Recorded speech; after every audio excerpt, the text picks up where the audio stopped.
American Legion Memorial Stadium in Charlotte. It's the final installation of the 2021 Southern Derby. Charlotte Independence and Charleston Battery with some big playoff implications in the Atlantic Division. Welcome to tonight's match, which is presented by Novant Health.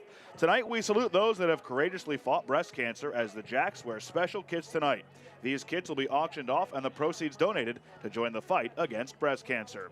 Alongside Devin Kerr, I'm Josh Appel, and Devin, let's take a look at this Atlantic Division and how it stacks up right now. Tampa Bay Rowdies pretty solidified in that #1 spot, but a lot of movement can happen in those 2 through 4 seeds. Everything else. Charleston Battery still a chance to get in. It's an absolute mess, Josh. Let's get that out of the way. You know the Rowdies are clinching the division. That's great. They're going to get the home field. It runs through Lang, yada, yada, yada. Who wants to be second and have another home game? What happens to the 3rd and 4th spot? And can the Charleston Battery run the table and continue their playoff run? Well, the only reason Charleston Battery still has a chance to win out and make the playoffs is because of this 4-3 win against Hartford. What a weird game it was, too. It was a great start by the Charleston Battery. They got out in front. The red card, the next thing you know, it's 4-1, and they're cruising. But a 10-man team, Hartford Athletic and Harry Watling stormed back. They got it to 4-3. There were some fireworks at the end. Whoever won this game continued on with the opportunity. The problem for the Charleston Battery is this is just an opportunity. That was 1 win, and they are going to need 5 more to close out the season, something that they have not done this year. And in order to do it, they're going to have to play Los Dos. That's the game that was postponed earlier this season. Then on the road at Pittsburgh, see if they can repay the favor once again to Hartford Athletic.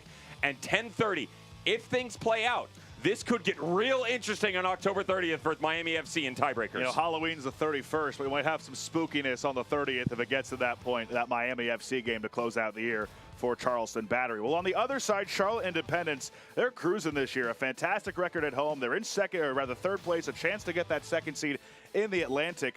And Devin, you look back at 2017, the statistics eerily similar. Really, really close. And I asked Mike Jeffries about it. He gave us differences, which we'll get into the game. But think about the numbers coming down the stretch. This Charlotte Independence team, 2nd in the league right now, behind only the Tampa Bay Rowdies in the last 15 games, 9-3-3. That 2017 team had a stretch of 12 unbeaten. Their problem, they only won 2 games in the final 11. This Independence team is streaking, looking for that #2 seed. Let's take a look at our player to watch tonight, brought to you by Great Clips. It's Dane Kelly. Sitting on 97 regular season gold. King clips the 100-goal mark. He would be the only player to do so. Can he do it tonight? Might be a stretch, but he also leads the league in hat tricks. 2nd start since August 22nd. Get him back on trick. Get him flying in the opening front 3. And 225 regular season appearances doesn't hurt either. Great to have Dane Kelly back. It's a must-win for Charleston Battery tonight to keep their playoff hopes alive. Charlotte Independence, great at home. Lineups and kick next.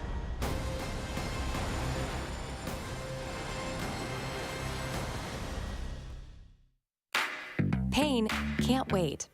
That's why Novant Health is making access to orthopedic care easier than ever. Same-day appointments, after-hours care available for urgent needs, and the safest care in the region. Book now. Hey guys, this is Gabby Douglas. If you have an active lifestyle like me, hydration is key. That's why I love the Hydration Watermelon Smoothie from Smoothie King. With more electrolytes than some of the leading sports drinks, it's a cleaner way to hydrate and recover, with no artificial colors, flavors, or preservatives. So try the Hydration Watermelon Smoothie from Smoothie King. Order online for pickup or delivery. Smoothie King, rule the day.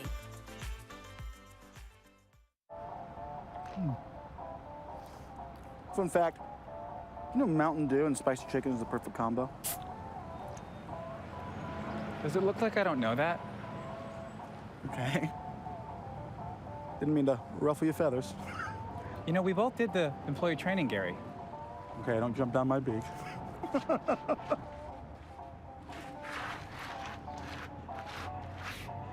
Doing spicy? Do the do. There are currently 2 million American spouses and children whose family member was killed or disabled in defense of our country, which is why I founded the Folds of Honor, providing educational scholarships to the families of 1% of the Americans who protect our freedom. Thank you for supporting the Folds of Honor. Thank you for supporting the Folds of Honor. Please join our squadron today. Your $13 a month speaks volumes and changes lives forever. Pain can't wait. That's why Novant Health is making access to orthopedic care easier than ever. Same-day appointments, after-hours care available for urgent needs, and the safest care in the region. Book now. Welcome back to American Legion Memorial Stadium in Charlotte. Josh Rappel, Devin Kerr with you as we get set for Charlotte Independence and Charleston Battery. It's time to take a look at our starting lineups, brought to you by Adidas.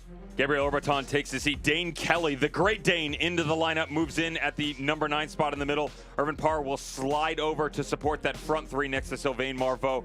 Middle 4 unchanged. 150th regular season appearance for Enzo Martinez. 42 goals, 30 assists, not too shabby for one of their makeshift captains at times. Mike Anhauser and Charleston Battery have made 2 changes. The most interesting one is Paul Lewis. Paul Lewis comes in for an injured goalkeeper that, to be honest, just took a little bit of knock on the ribs. Joe Kuzminski, Angelo Kelly, Logan Gudula. Let's find out exactly what side they're going to be playing on. This is all about balance for Mike Anhauser and transitional moments. Final installation of the Southern Derby in 2021. 2-1 so far in favor of Charlotte Independence. As we mentioned in the outset, Charleston must win their final 5 matches in order to have a chance at making the playoffs. Charlotte sitting right now in 3rd place, a chance to earn that 2nd seed.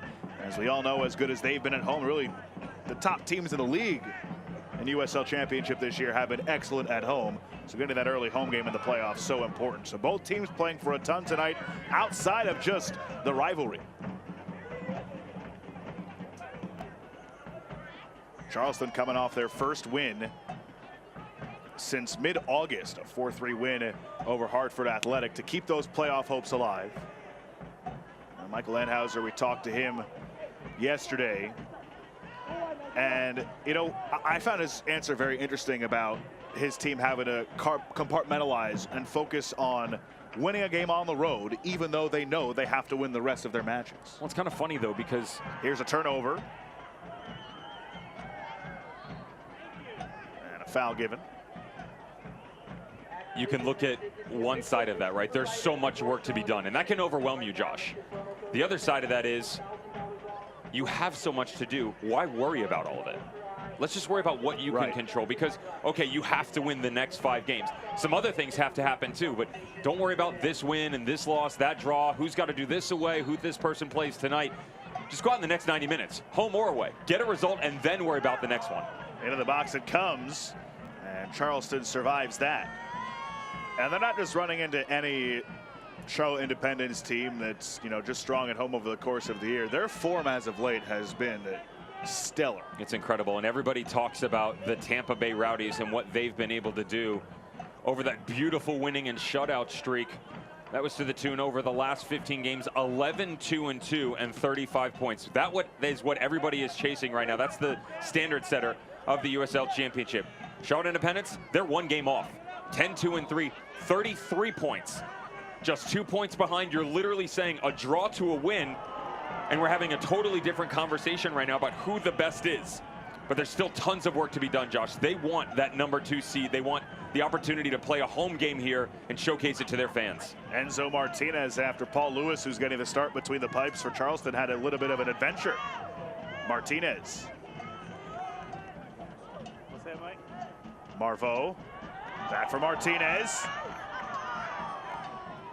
A little bit shaky on the back so far for Charleston, but they survived that once again.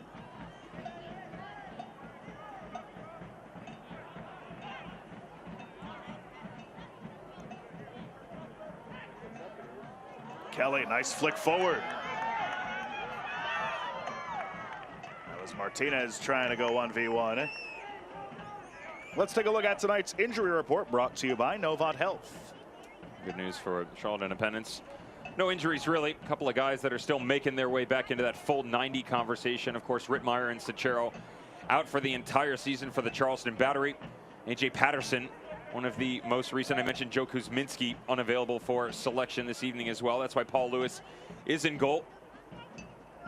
Paul Lewis, of course, loaned to Tormenta in 2027 bench appearances for the South Georgia squad. He has hit the lineup 3 times this year, Josh, and giving up just under 2 goals a game. Hasn't been great. Got a shutout to his name. He's got a tremendous amount of talent. There's no doubt about that. I would say that the unfortunate thing for Paul Lewis is the situations that he's been in and the goals that he's given up. They're not all his fault. It's more of a team thing because of all of the injuries, because of the rotation on the back line. You've got Logan Gadula playing out of position. You've got a back four that is makeshift at best because of the fact that you've got Angelo Kelly, one of your starting midfielders back there. Again, it goes back to talent, which is good, but you still have to go out and execute. It's difficult to do that without playing with a full deck. A little bit of physicality early on. Marveau took a spill. Gadula pleading his case. He doesn't win that argument. Our referee tonight is Kyle Johnston. Assistant referees are Art Arustamayan and Dallas Rozier, and our fourth official is Josiah Park.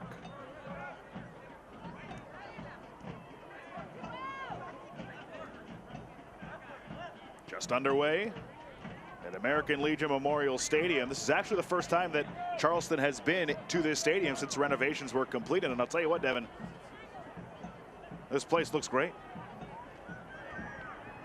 Everything has been the way of the Charleston Battery historically in this rivalry, Josh.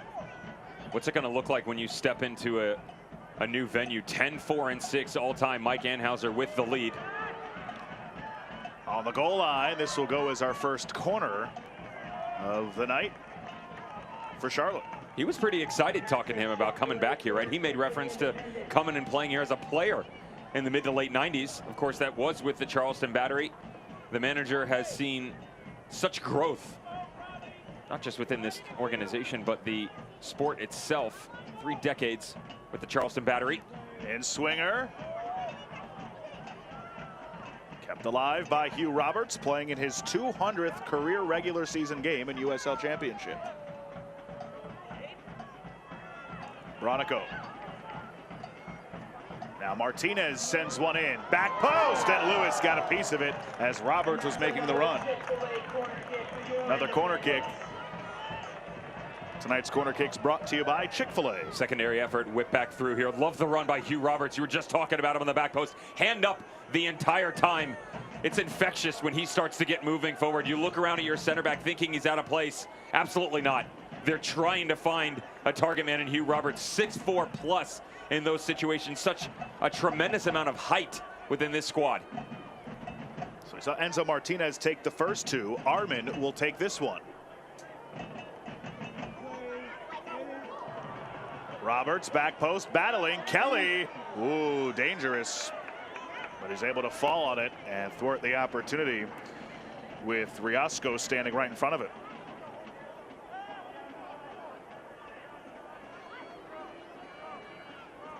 Can Charleston get something going? That's not going to do it.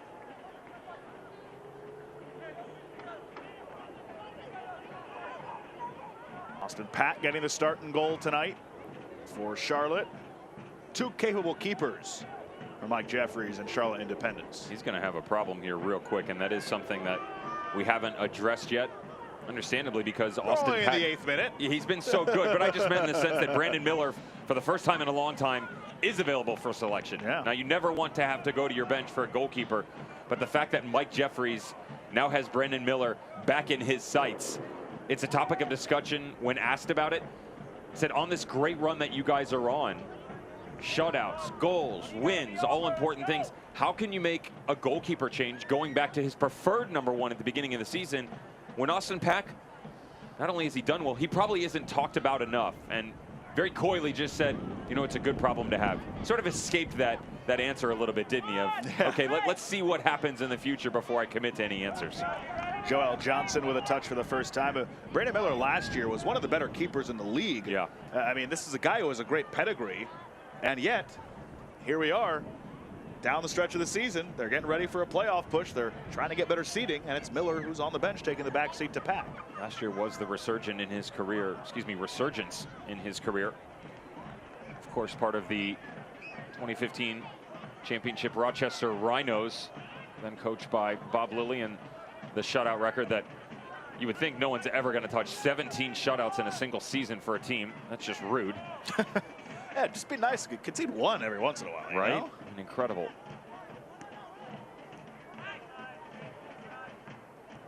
Charleston just having so much trouble getting anything going the other way. Charlotte's all over him.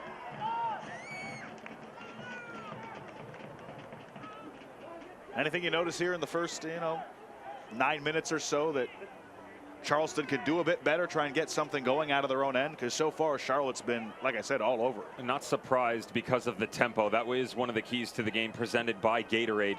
Tempo, high, quick, often. Those are easy ones. Outside in attack, or you really want to push in certain areas. Start from the middle, inside out, then work your way to the outside. Stretch the back line of the Charleston Battery. To Charleston Battery, that is about balance. This team has lacked a bit of balance over this run. Only that one win in recent memory, a good one in the fact that they're able to keep their playoff hopes alive. But they've got to get Zico Lewis more involved, invert him into the attack moving forward, bring him into the midfield so that you don't just have isolated runs over the top for Nikhil Daly. Bring Zico into the inside, play off Robbie Crawford, get an overlapping run from Angelo Kelly. All of a sudden, that predictable balanced 4-4-2 looks like 5 guys in the middle or 3 and 4 on the front line.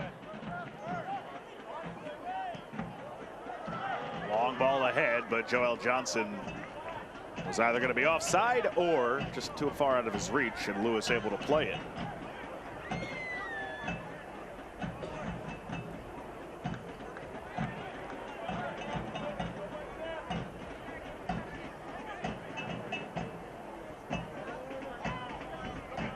Gadula has some space. Good tackle.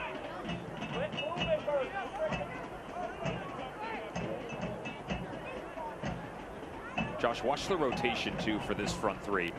Irvin Parra, Dane Kelly, Sylvain Marveau. Marveau preferred on the right-hand side because of the collaboration that they've picked up between he and Joel Johnson.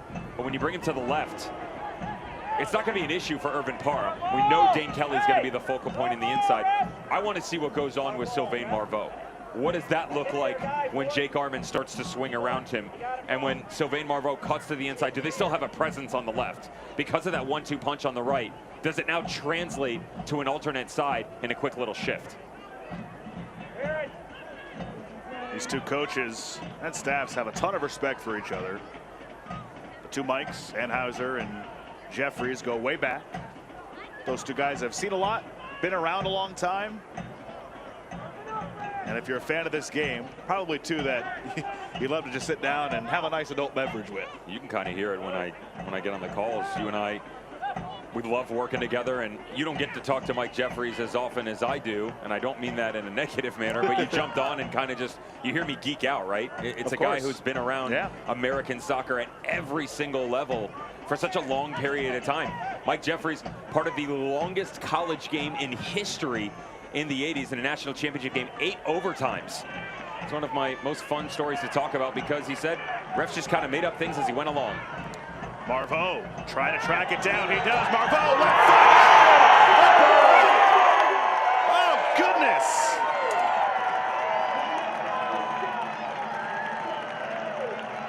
One 0 to Charlotte. That man had no chance. Why are we going to worry about what goes on the left-hand side and what that looks like when Marveau just comes all the way back to the right? Irvin Parra drops down in. There is the overlapping run by Jake Arman, and then the quick little crossover. So Parra comes deep on the left side. Marveau goes back to the familiar right and then cuts in underneath Dane Kelly. Kelly occupies the space with the back line, but more importantly, Marveau occupies the space that you need to step into. He becomes the focal point of the offense. And just like that, for the 6th time this season, in only 17 games, Sylvain Marveau has found the back of the net for the Charlotte Independents. You know that's a blistering shot when the keeper gets a hand on it and it still ends up top right, back of the net. Nothing he could do there. And Charlotte at home, where they've only lost once this season, is on the board first. Not a position you want to be in on the road against Charlotte if you're the away team. That's exactly what I was talking about, though, right? And I was specifically referencing Joel Johnson and Sylvain Marveau, but Marveau has this, it's this ebb and flow about him, Josh, that he just floats across a pitch, and that was a real good representation of it, where in about 120 seconds, that's 2 minutes in your world, by the way, starts on the left-hand side, just seemingly drifts across to the right, a little pinch back in, one touch, a cut back across, and we're talking about them 1-0. That's how quick it happens for Sylvain Marveau. More importantly, that's how fast this team can strike with the Charlotte Independents. And Marveau brought over in June. The Frenchman has played in plenty of places, including for Newcastle United in the Premier League, and he's one of a few mid-season additions for this Charlotte Independents club that have really made a difference.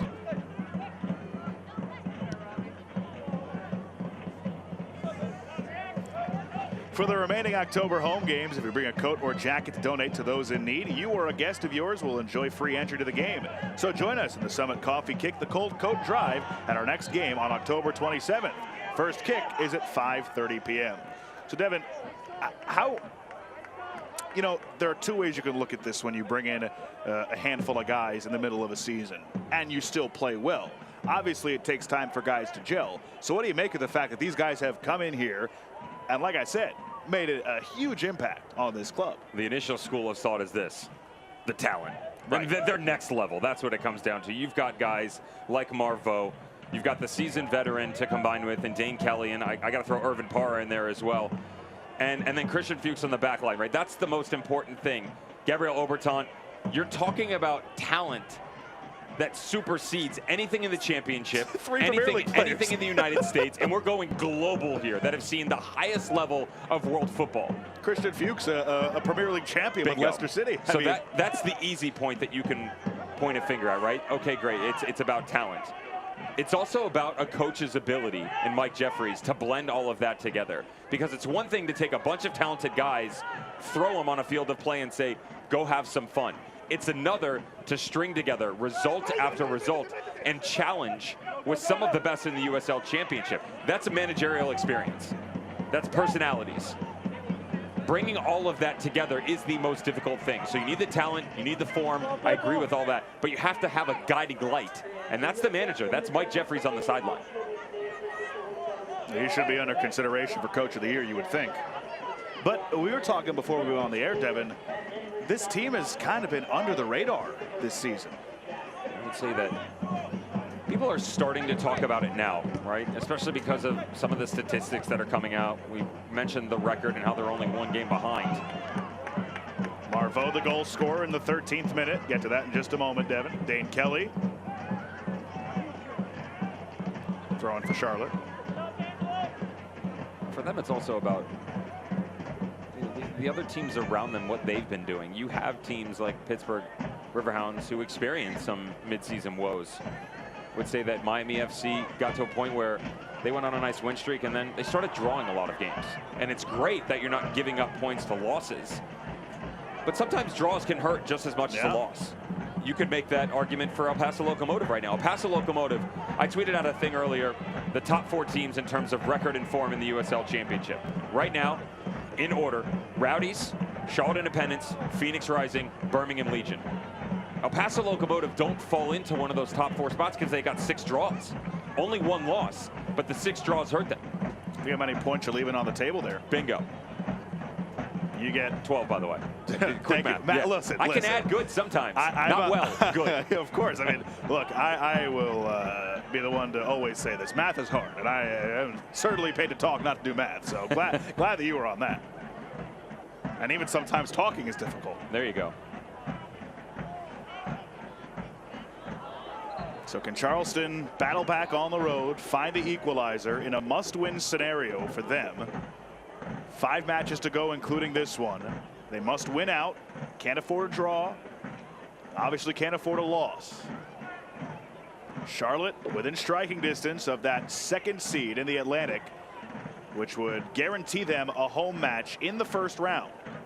Now, if they are the 3 seed, get to it in a moment. Charlotte. That's Armin.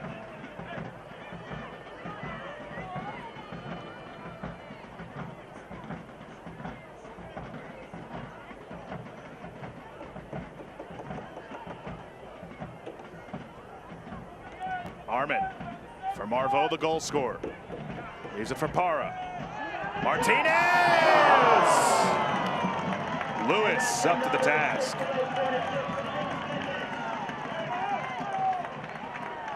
There's the tempo again. Push it down into the corner. This time they work from the exterior. Watch the numbers in combination. There's Arvin in the overlapping run, but guess who? Now Marveau has come to that left-hand side, finds Para. And I love the little step up out of the middle here, because whether it's Enzo Martinez or Brant Bronico, they're going to need a representation at the top of the 18, even with this high-flying front three. It's a great recognition by Martinez to step into the space and the form. Off the outside of the foot, bottom corner bound, if not for Paul Lewis. So Armin, another corner, a Chick-fil-A corner for Charlotte. Header! On the back post. So close there for Christian Fuchs.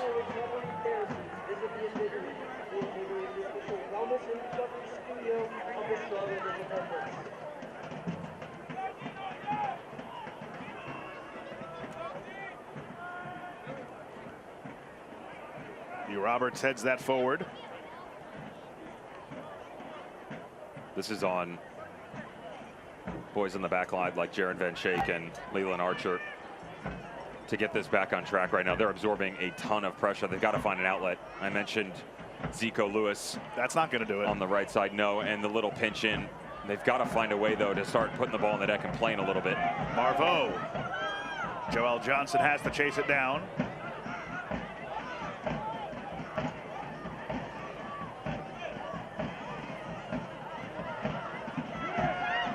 Johnson had that blocked. Dane Kelly had it taken away. Long ball down the left side. Looking for Repetto. And Repetto got closed off by Riascos.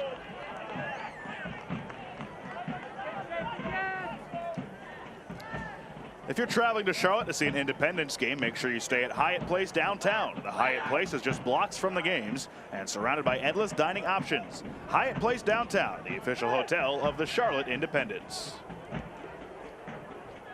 21st minute. Marveau in the 13th, his 6th since joining Charlotte. Bronico. Para. Back for Bronico. Bronico puts one on. Nice attempt, but sent it over the right bar.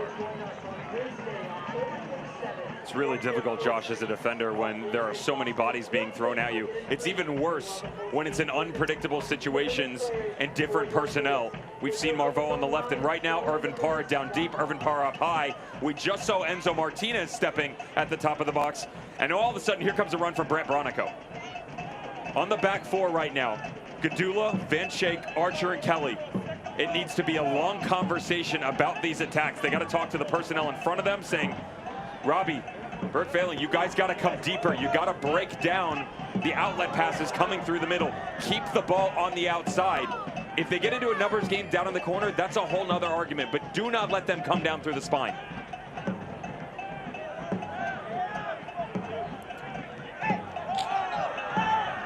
Foul going the way of Charlotte. Bronico took a spill. Courtesy of Crawford. Fans tailgating is now allowed at your Independence games. You can reserve by going to charlotteindependence.com to get your reserved tailgate spot today. Playoffs coming up down the stretch of the season as Joel Johnson. Low, into the middle, cleared away. That was Kelly who got to it, the other one. I see what you did there. Thank you. Marveau, who has the goal. Trades to Johnson. Johnson went down. Courtesy of Gadula, and he doesn't like the call.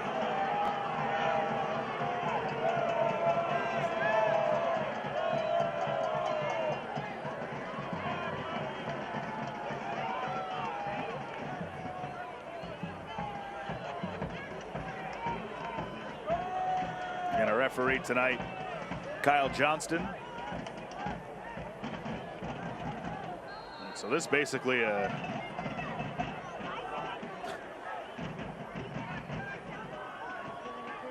ball into the box. Misplayed by Lewis. Dane Kelly makes it 2-0 Charlotte.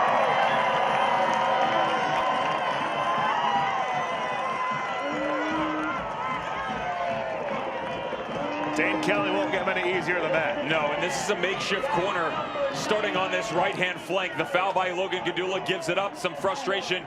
Got to reset yourself emotionally right now. Wheeling and dealing. Watch the little peel off on the backside right there. Great run to the near post. Irvin Parr provides the pressure. The problem is there's no contact. This is on Paul Lewis. In traffic, you got to catch this ball. Come with confidence. If you can't catch it, better safe than sorry. Punch away. And guess what? The great Dane Kelly, 98 goals and counting. Almost looked like Lewis mistimed his jump, and it cost him. Not much he could have done on the first one on the goal by Marveau, but that one is one he's going to want to have back.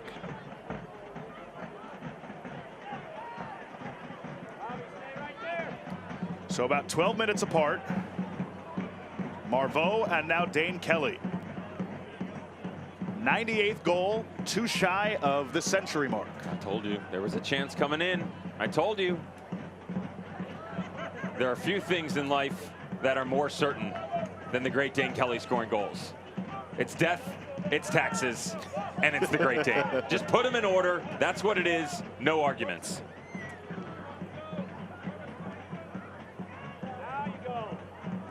There's a great Dane, physically large Dane Kelly coming up large. Great Dane joke in there somewhere.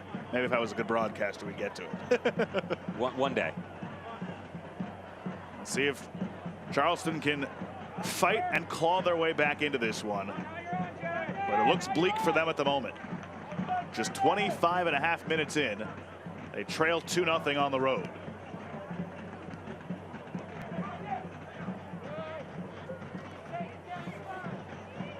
Folks, we'd like to welcome our supporters at the game tonight. We want to thank all the supporters from the Mecklenburg Reserves and the Independence Ultras to the game tonight. Check these supporters groups out online and plug into these groups that love soccer and work to make Charlotte a better place to live through sports. Daly chasing it down. Shot on, that went high from Lewis. Zico Lewis, and it's been a lot of that for Charleston. Not much of anything. Yeah, really.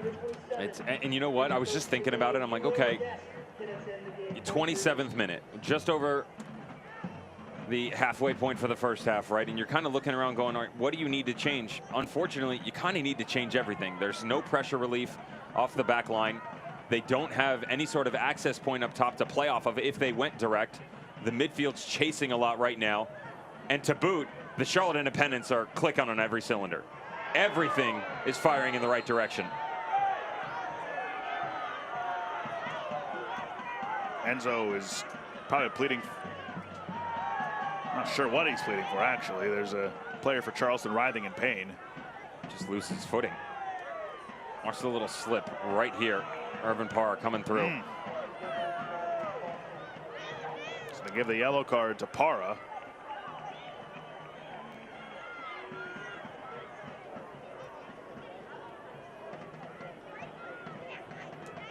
There's Piggott who went down. Think about this, Josh. We're 28th minute. We were just talking about how the game's gone. It's funny when you look at the numbers, it doesn't seem as drastic. Right.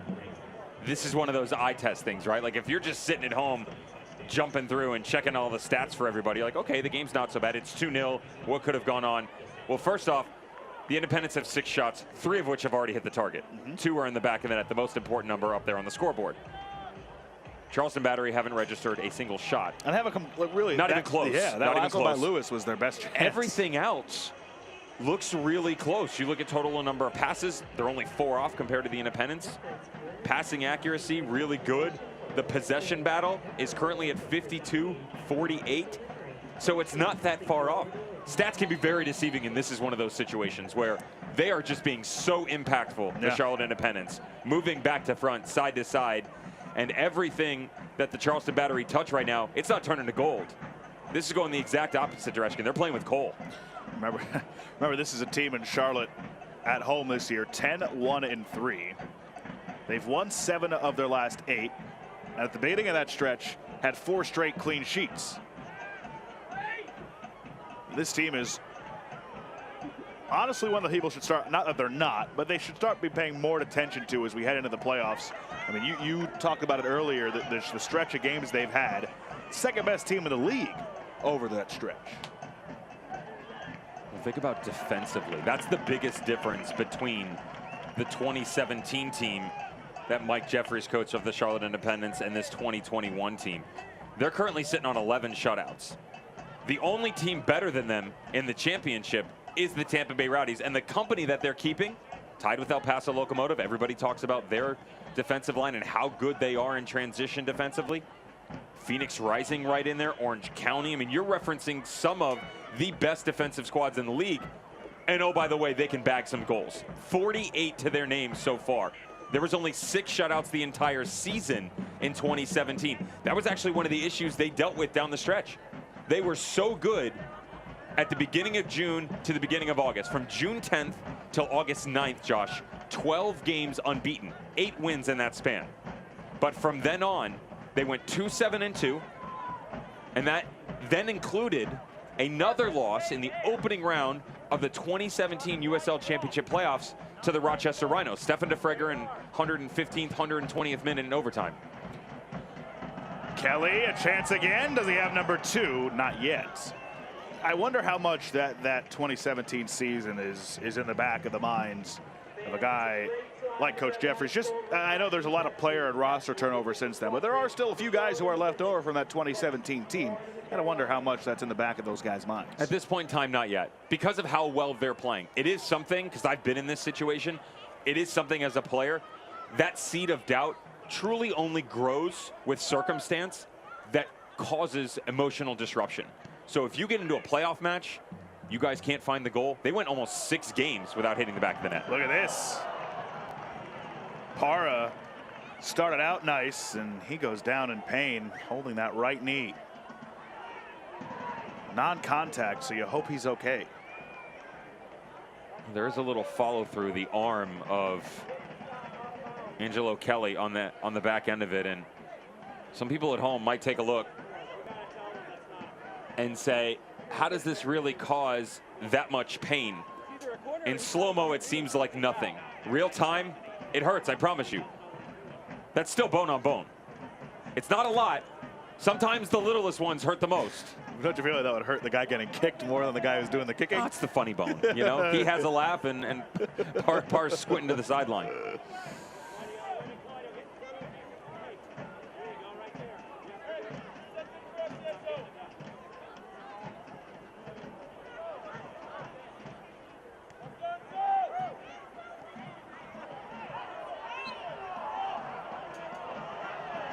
Whistle here.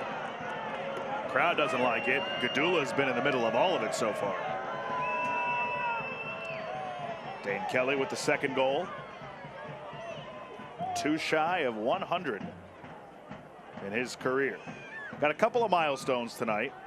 I mentioned Hugh Roberts, his 200th career game.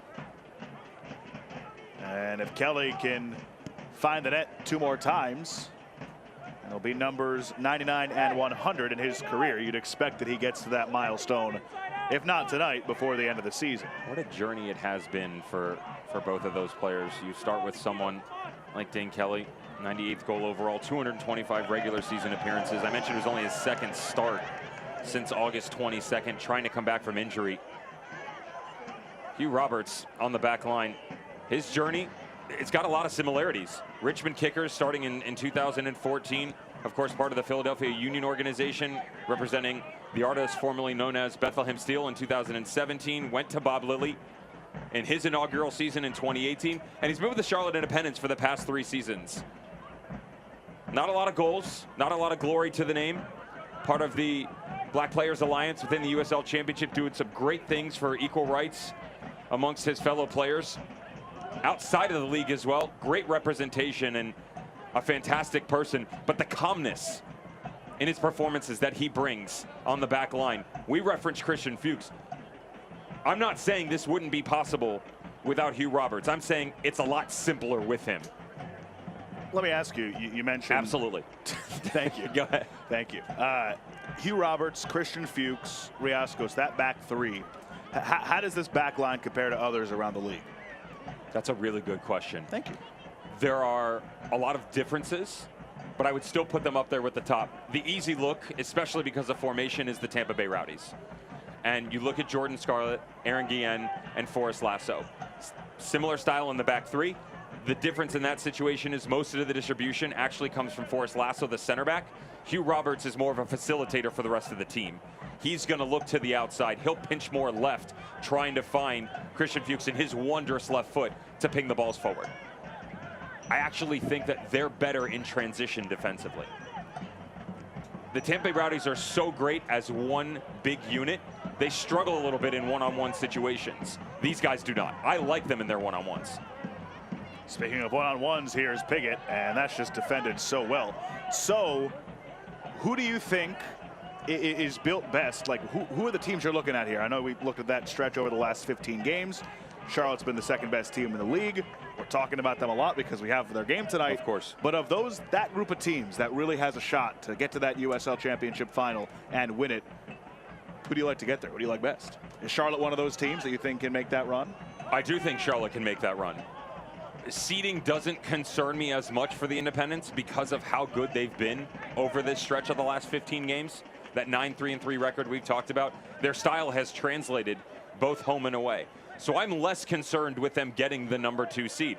It's great for them if they get it, and virtually they are sitting above the Pittsburgh Riverhounds right now. We'll see if tiebreakers come in. I like the Rowdies, of course, as long as they stay at Outlang, which right now they're going to. Say the same thing about Phoenix too. They're going to, absolutely. I would actually think that the overall form for the Rowdies compared to Phoenix or Charlotte is much better. Charlotte is better than Phoenix right now. Phoenix Rising fans in the Western Conference are going to hear that and go, he's out of his mind. Sit down and watch this team play. It's simple. You can't go on the road and play in a 6-3 shootout, which is the last time I checked it was, against Las Vegas Lights, one of the worst teams in the championship. Looked like the best chance. Charleston wants a call. They don't get it. It's a clean play according to Kyle Johnston.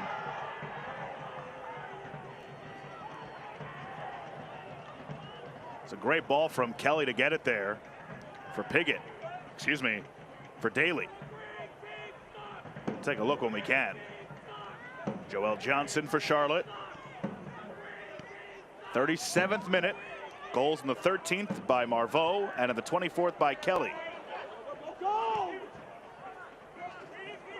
So my argument comes down to an eye test for sure, because you take, we just talked about statistics within this game. Remove the metrics. There's just something about sitting back and going, okay, that team can play. The Charlotte Independents can play, and they're doing it at a high level. The Rowdies, outside of the last two games, can play, and they're doing it at a high level. This is Piggott. Charleston trying to come closer. Oh. Roberts deflects it to Pack. Calm, cool, collected, and this game remains 2-0. Looked like it. That was, if it had gotten across, easily the best chance for Charleston. They're starting to have a little bit more brewing here towards the end of that first half. Kelly waits for that. Settles it down. Van Schaik is right on him. Bronico.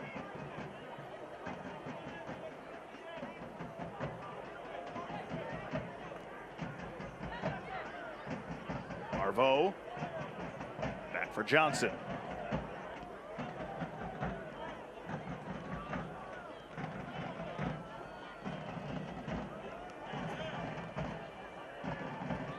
Para for Johnson. Gets closed in on. And a nice tackle, but this will be a goal kick. How about the challenge just before on the other side of the field? We talked about the one-on-one defending, whether it's Hugh Roberts or the quick explosion by Riascos. From that angle, looks like contact. Check it from behind. Watch the ball.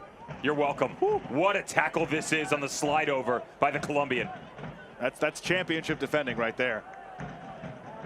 Fans, join us on October 27th for our Halloween-themed game, Kick or Treat. All kids in costumes or team kits will get to trick or treat with the team after the game. Join us for a great game and post-game trick or treating for the kids. Kickoff is at 5:30, which begs the question, Devin.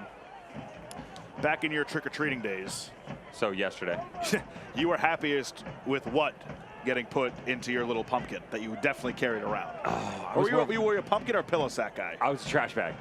Trash bag? God forbid. Well, I was always on my rollerblades. Okay. Were you a hooligan? Were you one of those hooligans, shaving creaming and No. throwing toilet paper? No, we would do that with friends, but never to random houses and people walking by. Absolutely. I wasn't always a deviant. I'll tell you this. I never wanted candy corn. Never.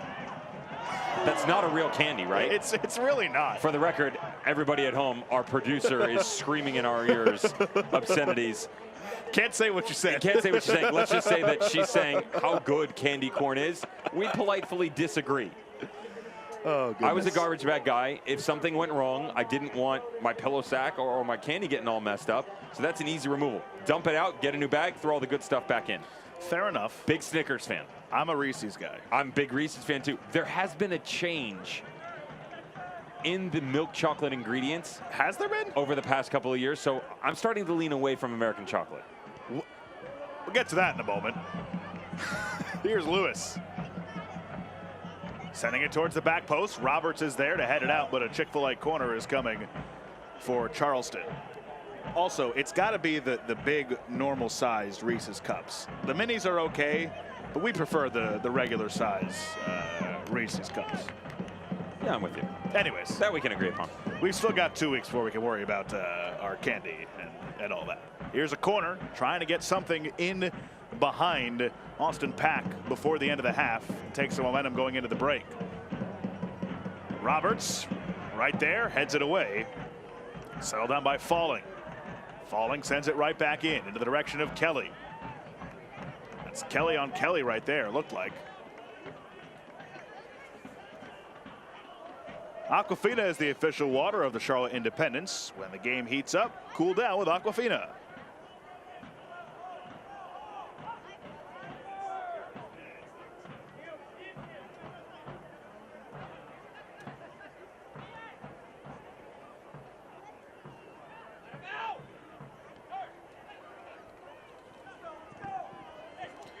Marveau, the first goal scorer. And this one sent all the way down to Lewis. So still no shots on target yet through 41+ minutes for Charleston. They've come close here in the last few minutes, but still haven't been able to get anything on frame.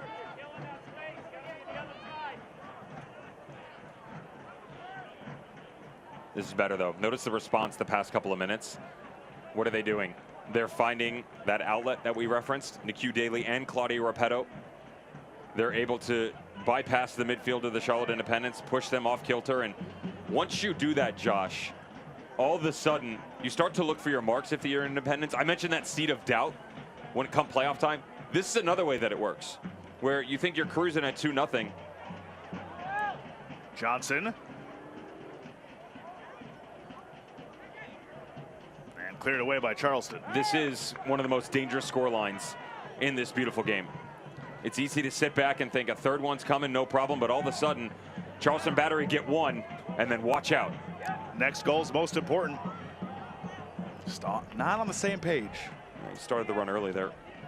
Got to play him the first time. A goal on the 13th by Marveau, a goal on the 24th by Dane Kelly. And it has been all Charlotte in this first half.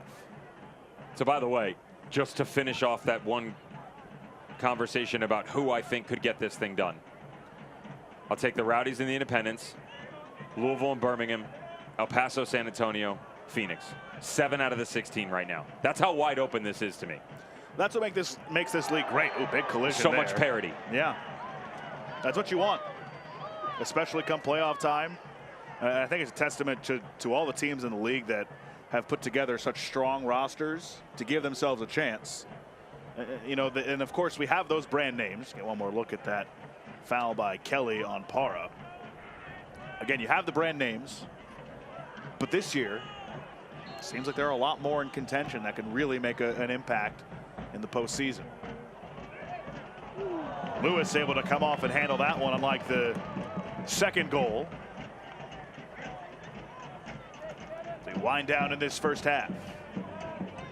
It's hard to do in those situations, but I would love to see them jumpstart some of these restarts real quick. So Lewis goes up, collects. Look for that quick outlet. You know, little side volley or drop punt, 40, 50, 60 yards down the field. Let Nicu Daly or Claudio Repetto run underneath it. Especially with the amount of numbers that the Independents said on the dent ball situations, Josh. And the fact that you're looking at guys like Christian Fuchs or Hugh Roberts who are pushing that high line. It's a foul on Bronico. Gadula went down.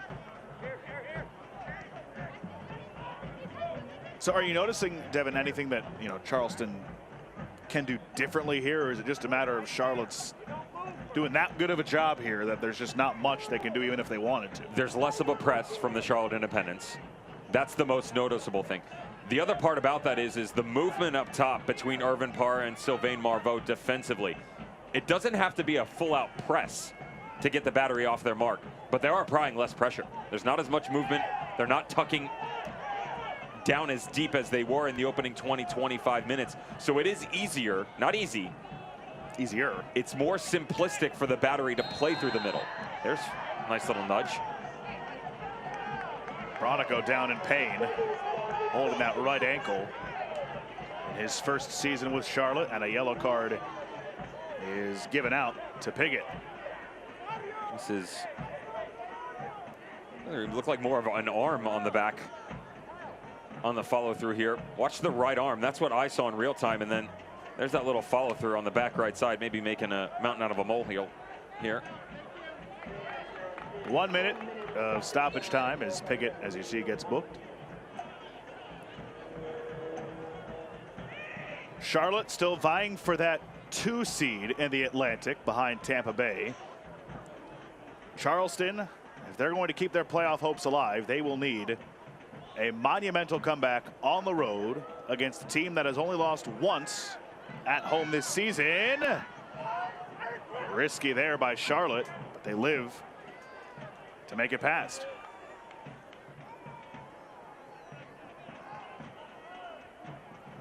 Daly went down for a moment. It's really polite of our referee, Kyle Johnston. And they say I don't say nice things about the refs. Come on. Someone cut that off and let's put that on social.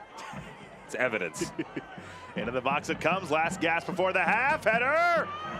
And it's in the back of the net. Just what Charleston needed. In stoppage time of the first half, the Charlotte lead has been cut in half.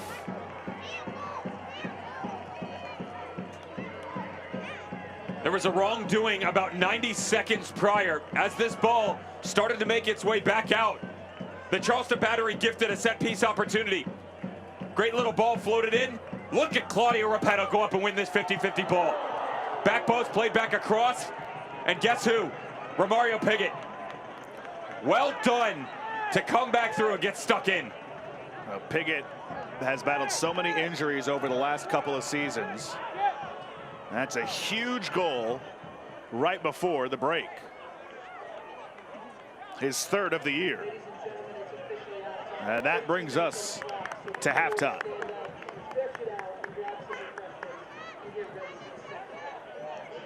Perfect ending to the first 45 minutes for Charleston. Charlotte, though, with a great start, they still have the halftime lead, 2-1. They've only lost 1 time this year when leading at the break.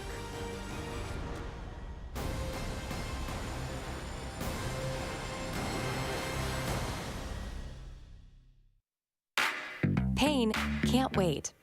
That's why Novant Health is making access to orthopedic care easier than ever. Same-day appointments, after-hours care available for urgent needs, and the safest care in the region. Book now.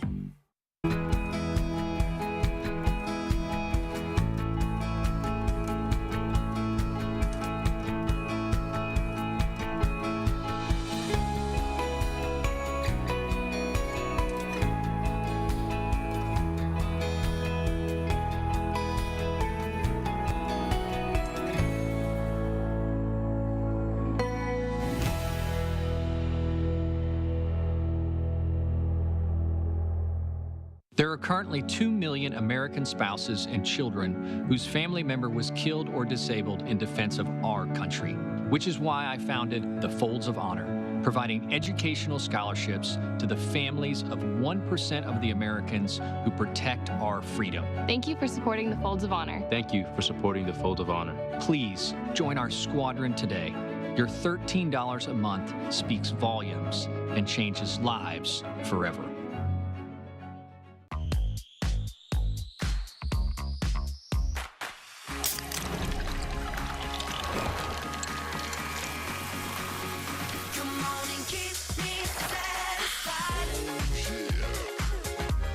Duckworth's Grill and Tap House is your destination for great food.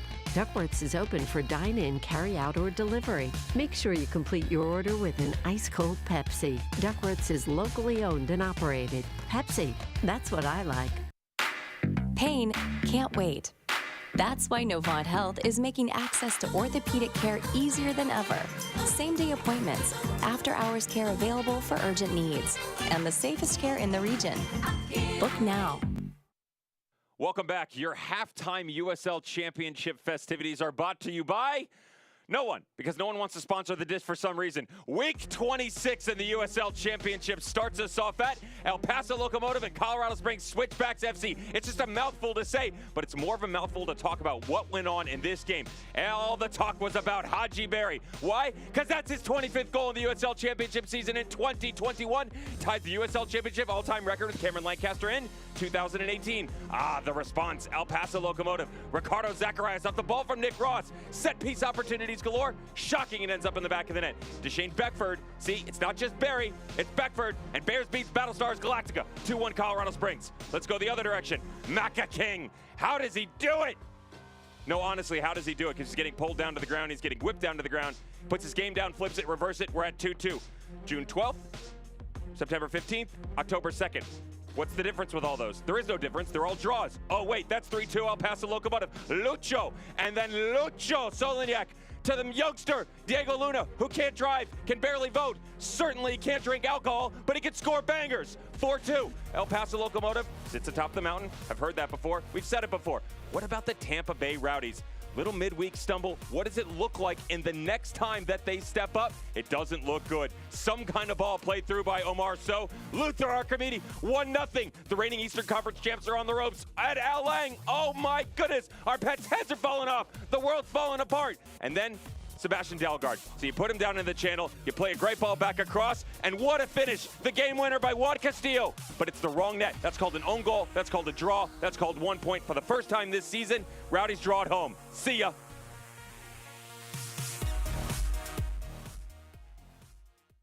Today, as you step onto the field, you step into your purpose. You step strong. You step hard. Con toda la fuerza de mujer. You step up.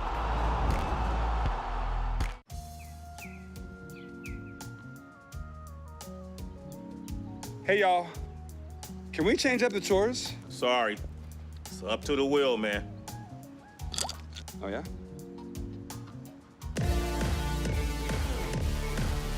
Hey, change the channel back. Sorry, it's up to the wheel.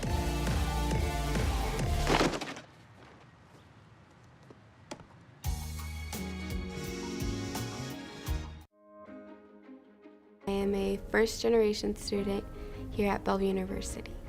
I feel like if I were to have gone to a different university, my experience would have been a lot more stressful and overwhelming, because I feel like I wouldn't have gotten that personal experience that Bellevue University has to offer.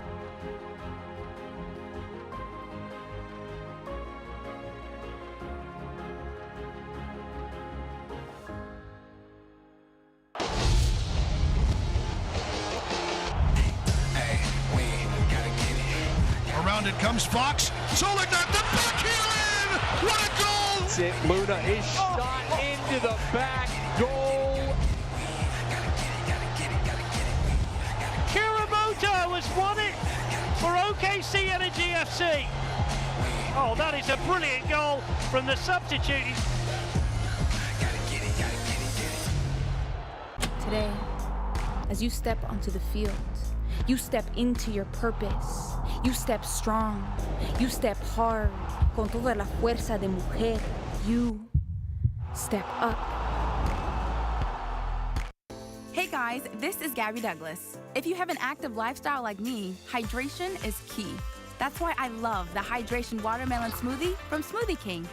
With more electrolytes than some of the leading sports drinks, it's a cleaner way to hydrate and recover, with no artificial colors, flavors, or preservatives. So try the Hydration Watermelon Smoothie from Smoothie King. Order online for pickup or delivery. Smoothie King, rule the day. Welcome back to Charlotte. Independence a 2-1 lead over Charleston Battery. Josh Appel, Devin Kerr with you. Let's take a look at our out-of-town scores from around USL Championship tonight. A lot of action going on. A lot of high-scoring games at the top you see right there. Dear Lord, Real Monarchs, are you just going to end the playoff dreams of Austin Bold? No, because New Mexico United still has to get a victory, something that's been hard to come by for Troy Lesesne and Phoenix Rising. To Vegas, I mean, if that's not Sin City, 6 goals and then giving up 3, I don't know what is. Good for Hartford Athletic, by the way. Bounce back, another victory. There's the game, though. That Miami FC Pittsburgh Riverhounds game. That's the slugfest to stay in the running with Charlotte Independence for the #2 spot in the Atlantic Division. Rest coming up this weekend, and in the midweek, Galaxy and El Paso on Sunday at 8, and then 3 excellent ones on Wednesday. I just talked about Pittsburgh and Miami FC. Oh, that's right. Now Miami FC have to go on the road to Al Lang. Literally, in the final 4 games, they could be sitting in the #4 spot, having no chance, Josh, of getting into 3 or 2 if they don't get the job done in the next 2 games. If the Battery complete the comeback, we talked about October 30th, what that could look like. That 7 o'clock game on Wednesday between the Charleston Battery and Los Dos, rescheduled from the beginning of this season. Funny how those become make or breaks down the stretch. And the Atlantic Division standings, there you see Tampa Bay comfortably on top of Charlotte, who if the score holds tonight, they would move ahead of Pittsburgh for second in the division and guarantee themselves a home match in the first round. Again, they have only lost once at home this season. Pittsburgh and Miami still vying for those spots there, but Charleston Battery, you see if they lose tonight, that's it for them. Still halftime here in Charlotte. The fans have loved what they've seen so far in the first half, but still 2-1. They're on top. A late goal by Charleston has given the Battery some life heading into the second half. Back with more after this. Pain can't wait. That's why Novant Health is making access to orthopedic care easier than ever. Same-day appointments, after-hours care available for urgent needs, and the safest care in the region. Book now.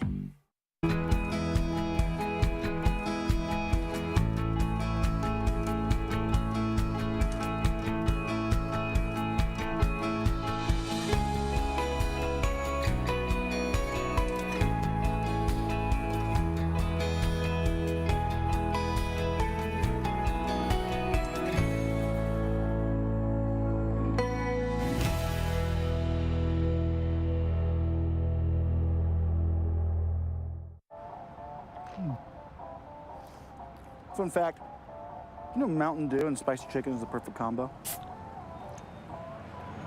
Does it look like I don't know that? Okay. Didn't mean to ruffle your feathers. You know, we both did the employee training, Gary. Okay, don't jump down my beak.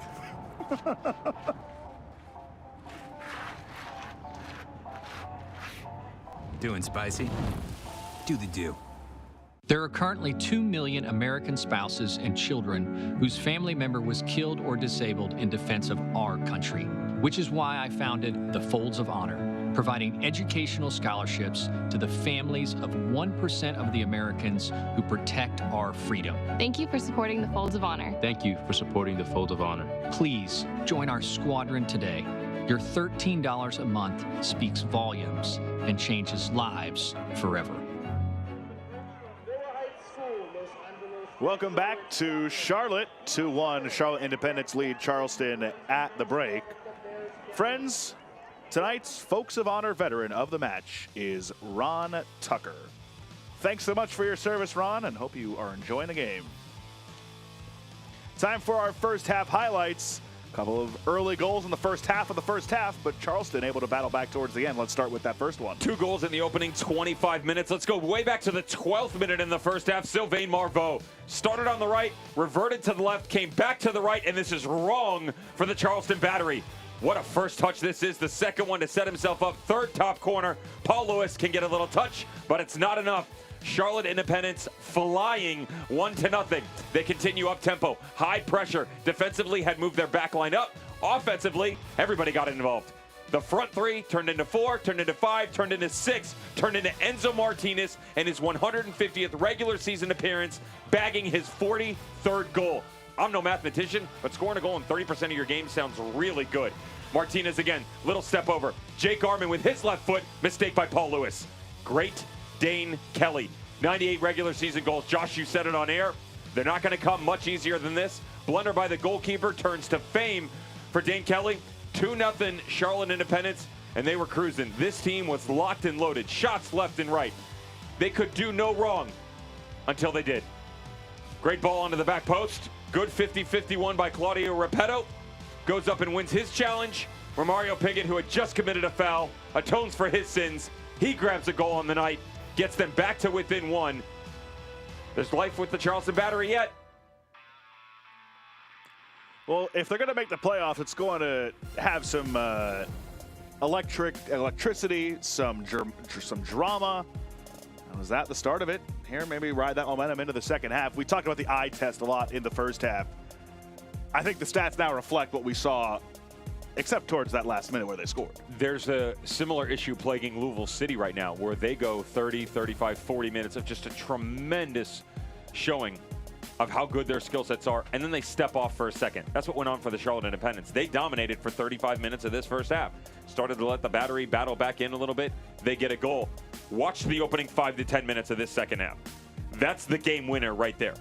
If you go out and set the tone, if you go out and get a goal, regardless of what side that you're on, that is the momentum that's going to carry you through for the rest of the second half into victory. So the final leg of the Southern Derby, 2-leg home and away setup. The first match back on July 23rd. That was a win for Charlotte. So if the Battery win or draw tonight, they win the Southern Derby. But as nice as that would be, they just want the win to keep their playoff hopes alive. They're looking at a different set of silverware and the opportunity to go win it, right? Mm-hmm. It takes a village. In the first half, it certainly did for Mike Anhauser and co.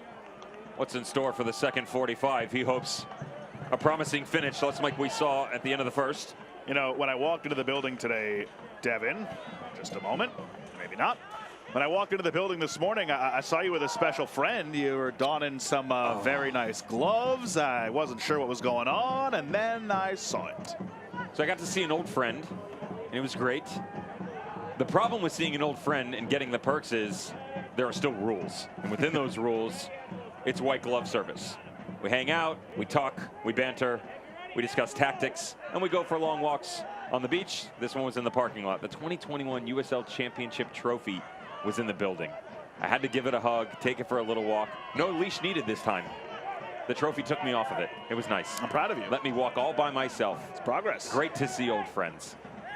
If you want to see Devin having the time of his life with the trophy, you want to plug your Twitter or your Instagram, wherever it's at? At Devin Kerr 9, at DVNKRR. There you go. Well, look, that was our. You tried to like shoe in a plug for your social media earlier too. Did I? Yeah. Well, you were talking about the last 15 games and how you tweeted what they were doing over the last. Oh yeah, that wasn't a plug. I tried to get it for you though. Appreciate it. You're welcome. 2-1 at the start of the second half.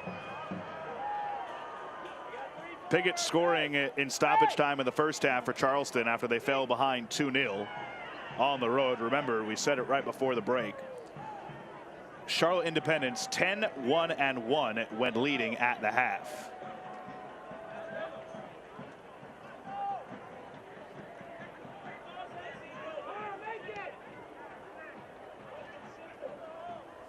Para. Leaves it for Arman, working against Kelly. Arman, his cross, nobody home. Cleared away for the moment, but Bronico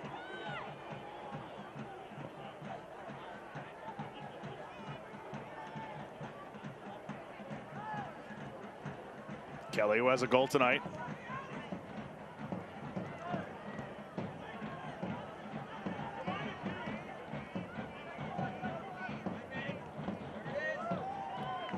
Para with Kelly again. They play on, but Kelly stopped for a moment. And that's a miss hit if I've ever seen one. Everybody just kind of stopped here.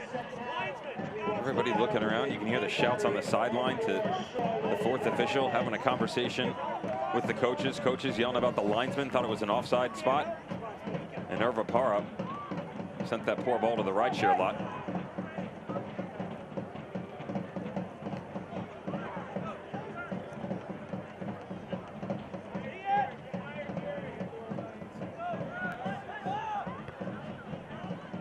Para, Kelly, and he gets whistled, and it'll be Charleston.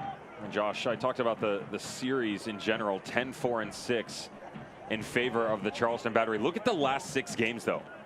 Dead heat, 2-2-2. The resurgence of the Charlotte Independents. Only 4 wins in history.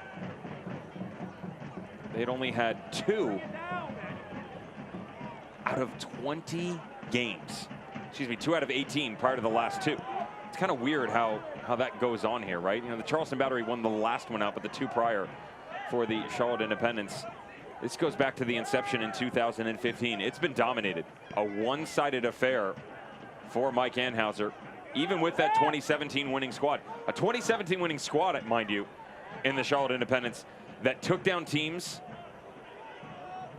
like the Rochester Rhinos, like St. Louis FC.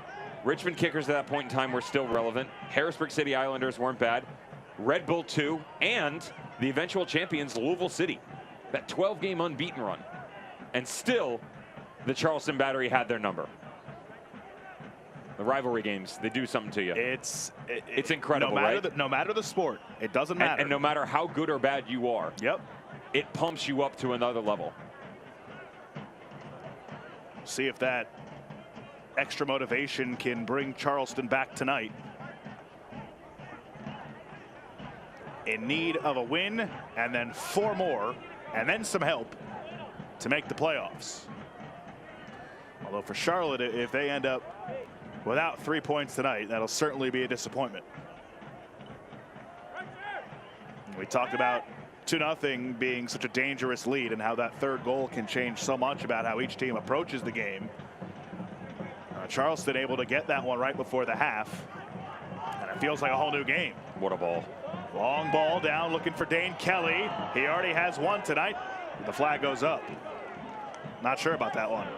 The way that this is hit, I didn't see Dane Kelly in an offside position because of the way that it's hit so hard. The problem is the angle that we had, it was really difficult to see. He does spin off the back shoulder. Could be a bit early.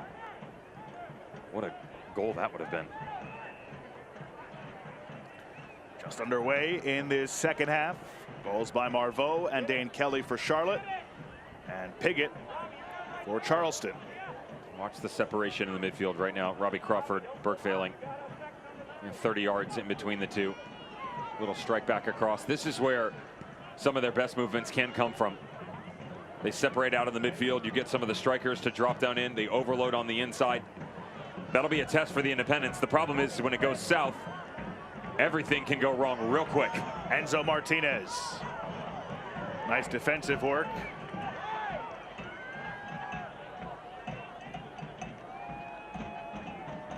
Looked like they had something brewing there, but Leland Archer able to step in the way.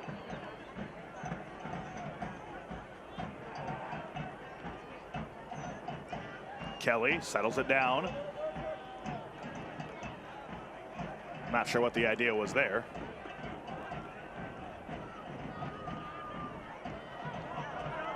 Para.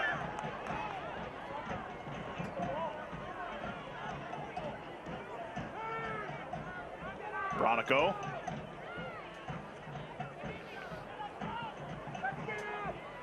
Marveau has one. Now Johnson. Kelly is streaking. And Archer again stepped in front. But a weak clearance. Fortunately, Falling is there to get it away.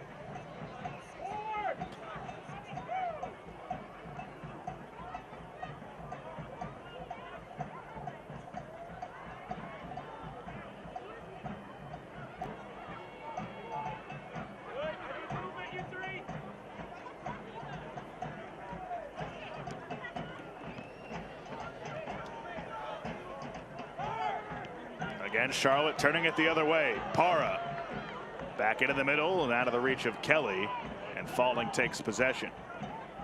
I think Kelly pulled up a little bit lame there. A little surprised that his proximity to the ball, that he doesn't try and step into it. Got some quality speed for Dane Kelly, and just kind of watching him behind the scenes, slow moving.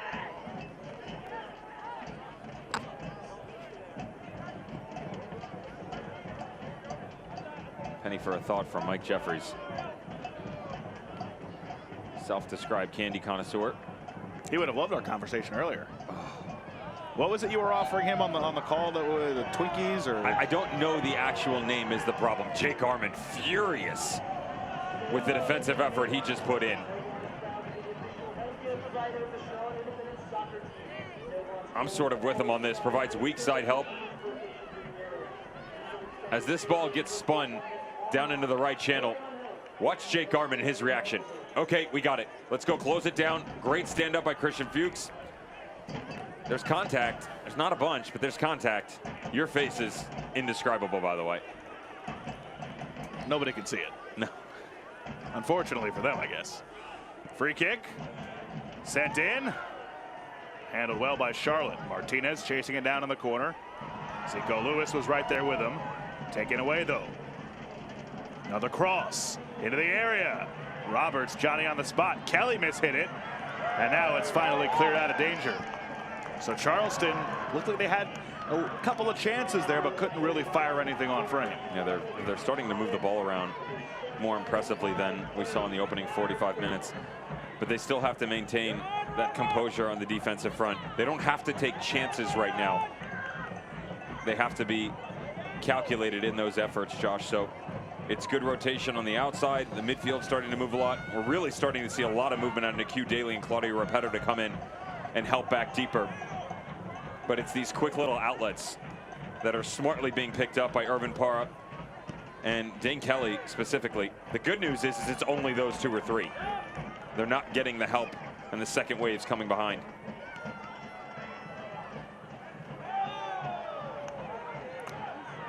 That one's deflected, and that's going the other way.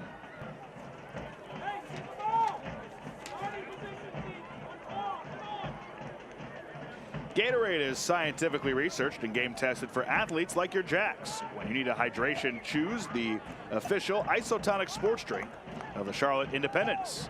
Gatorade. Fruit punch Gatorade, by the way.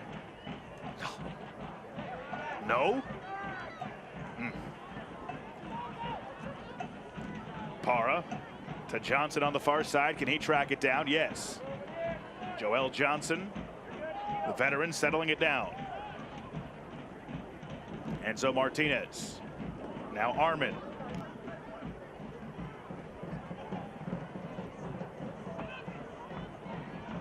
Lewis stepped in front.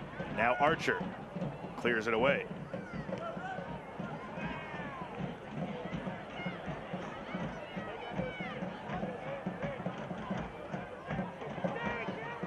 Marveau and Kelly for Charlotte.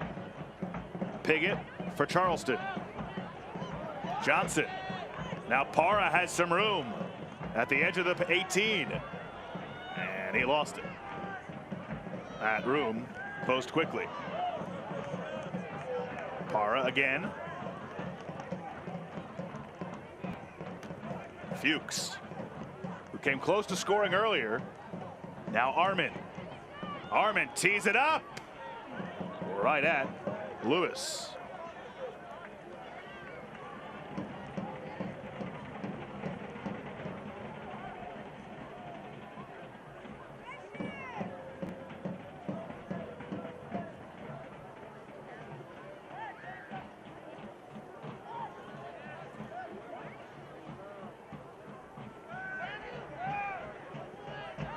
Nobody there for Charleston. Roberts chases it down and plays it back to his keeper, Pack, who has not been tested much tonight.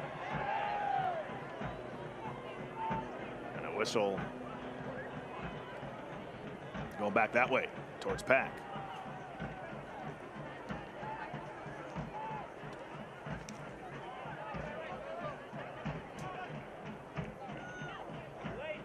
Martinez, the captain, gives it over to Bronico. Former Chicago Fire, looking for Joel Johnson. There's no real true intent right now for the Charleston Battery as they're trying to press. It seems like 2 guys out of the 5, when they go high, really have an understanding of what they're trying to do. Para turns, and that's nowhere close. Very uncharacteristic of a Mike Anhauser coach squad. A lot of times when you see a Claudio Repetto start to press, Zico Lewis will come underneath. Nicu Daly will cut off the ball in through the holding midfielder. You'll have Robbie Crawford and Burke Failing removing the rest of that equation. And they'll resort to their opposition knocking a long ball up over the top. They'll try and collect and bring it back. Instead, you're still getting some high lines by certain players, but not 2 in unison that are causing that chase or disruption. You know, we touched on it a little bit. We talked about Charlotte's hot streak as of late, as Marveau had Para making a run through the middle, but opted to play it back. Johnson trying to get to it, and it's cleared away. But Charleston, before that win against Hartford, went through one of the toughest stretches for a team that's trying to fight for the playoffs. Winless since the middle of August until that game against Hartford. I can make the argument only so far when it comes down to rotation and injury, right? There has to be a desire in them too to want to get this done. And that doesn't mean that the Charleston Battery don't want to get a result. That's not what I'm saying. But when you're leading a Pittsburgh Riverhounds team, when you're coming from behind in another game, you got to find a way to close out. You work so hard to battle back into a match on the road at Highmark, and with 3 minutes to go, you concede. Armin goes down. Watch out. And they've given the penalty. Kelly, who had just come back from missing a game for yellow card accumulation, fouls Armin in the box, and it will be a penalty for Charlotte. The real question is the first ball coming across by Dane Kelly? And that's the argument by Anhauser, that he's in an offside position as this thing sprays outside. Referee doesn't call it, but it's not hard to miss this one. It's contact the entire way by Angelo Kelly. The dreams of the Charleston Battery getting a bit slimmer with 30 to go. Enzo Martinez to take it, and he buries it. The captain extends the lead back to 2. 3 goals to 1 in favor of Charlotte in the 61st minute.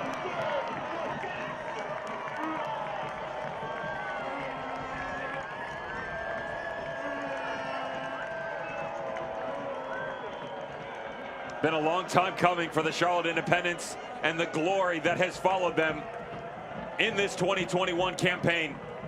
Fantastic over the last 15. They got a good chance of making it 16. The argument right here by Mike Anhauser. Watch this ball played through. He's right. Dane Kelly's in an offside position. Does he affect the play? That's based upon the tolerance of the referee. He says no. Armin taken down. Martinez sits Paul Lewis down. What a strike by Enzo Martinez, their captain, in his 150th regular season appearance. Back-to-back games with a goal for Enzo Martinez. He scored the equalizer against New York Red Bull 2 in that come-from-behind win. They actually had a PK stopped early in the second half in that match as well. That was a game where Charlotte controlled most of it, fell behind 1-0 early, but had plenty of opportunities and ended up scoring the equalizer and the go-ahead goal within a minute of each other. Those are also one of those games, Josh, that for a championship team, you need those games. It's not always going to be ice cream and cupcakes and flowers and whatever you want, right? It's not always going to be positive. You've got to deal with those difficult situations as well. I asked Mike Jeffers, I said, was that the most, given the run that you've been on, was that the most that you guys have had to struggle, even though you were the better team, provided yourselves opportunities to find that go-ahead? He said, absolutely. And that's where your character builds even further. Because to the conversation we had in the first half, you can have all the talent in the world, but if you don't have that person to steer you in the right direction and you don't experience inclement climates, the weather, that is an own goal, a missed penalty, you're never going to be able to get those results when push comes to shove. But at the same time, the elite teams, the great teams, they're able to win games like that when everything is seemingly going against them. Be another corner. And that's another Chick-fil-A corner kick.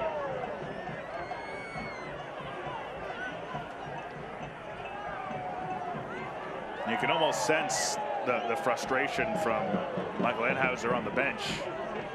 He knows what's slipping away here, and you know, you could say all you want. Yeah, it's a long way, it's a long battle. It's going to take a lot. Now a foul, or at least a talking to Kyle Johnston to Archer before this corner. But you can kind of start to sense on that Charleston sideline the reality that's sinking in.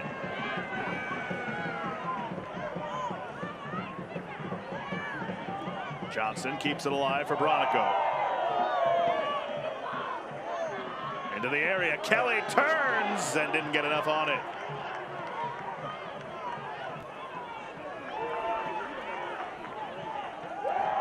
Lewis has been quiet. He's onside, flips one in. Oh, just over the bar. Goalkeeper gets a bit lucky here. Remember I said to you, on some of these restarts, I want them to go quick. Fast distribution by Paul Lewis. Watch the transition. Charleston Battery at its finest within this game. Finds Zico Lewis, find Claudio Repetto. Almost finds Austin Pack off his line getting chipped.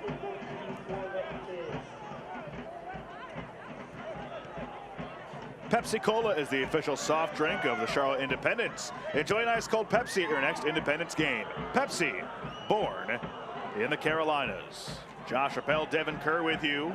65th minute.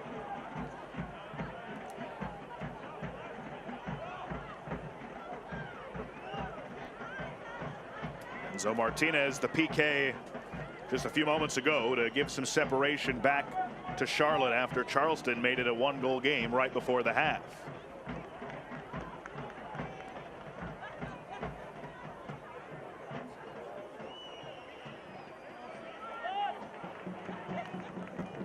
This is going to be a corner for Charleston.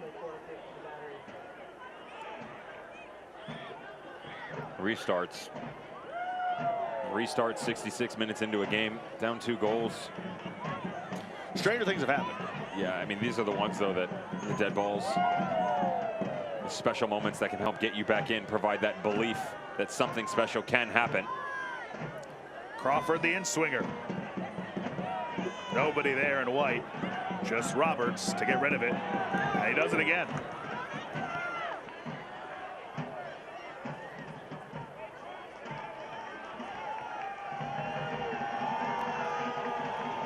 Hugh Roberts playing in his 200th game tonight.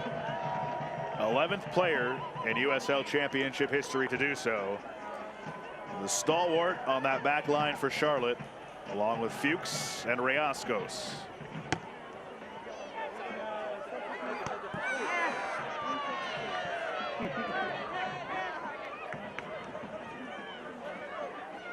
Looks like Charleston is getting set to make some substitutions.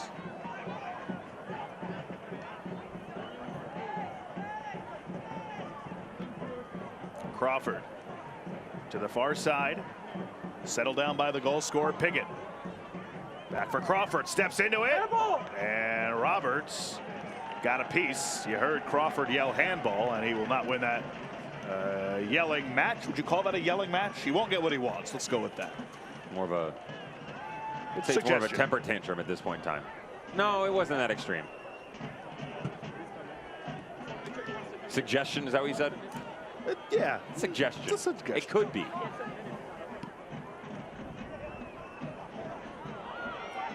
Looks like an errant elbow there, but they let it go. Piggott. For Gadula. And that's cleared away with ease. I would love to see some more guys that can control the ball a bit better here. Josh Penn was a name that sort of surrounded the scouting report by both the Charlotte Independents and Charleston Battery. A little surprised that we haven't seen him yet. Zaracostas is another one, and there he is, that I would throw into the mix. The speed and how good they are with the ball at their feet, that's been the most problematic areas for the Independents here tonight. So Pickett, the goal scorer, comes out. Penn, the 10th overall pick in the 2021 MLS Super Draft by Inter Miami, comes on for his 15th appearance of the year, as does Stavros Zaracostas. DZ Harmon and Josh Penn also in as well.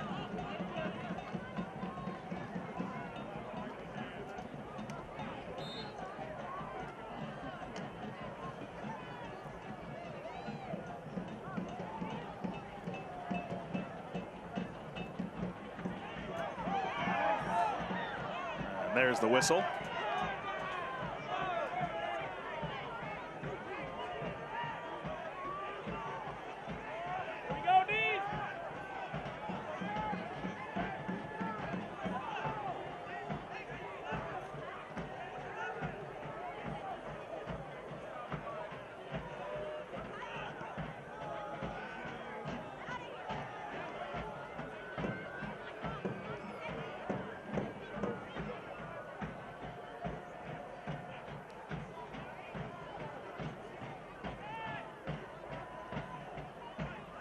This leads me to believe that they're going to pivot into a 3 here.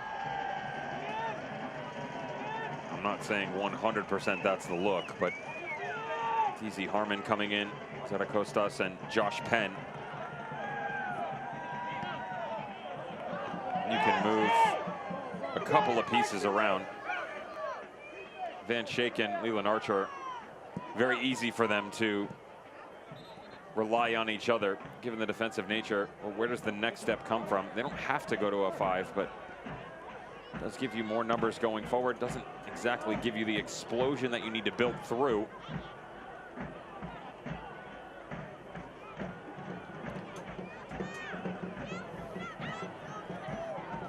'70th minute. In the final leg of the Southern Derby, if this score holds, it'll go to Charlotte. Right now, the cup resides with Charleston. This Charlotte team made the playoffs back-to-back years. The last year they kind of viewed as somewhat of a transition season, but they made a few new additions this year, especially in the middle of the season. They paid dividends, and this team is set up about as well as anybody to make a run. A strong performance here at home against Charleston, their rival.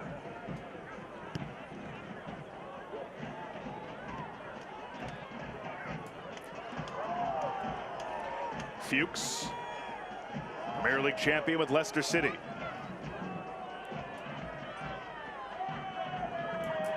On loan from Charlotte FC.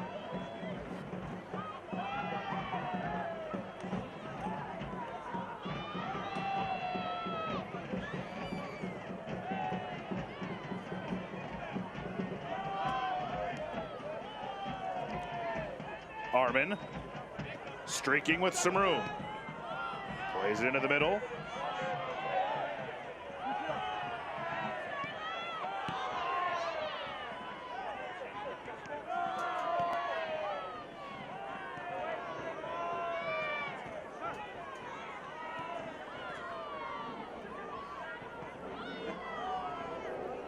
Parra just had that roll off, and over the touchline will be a throw-in, but first a substitution.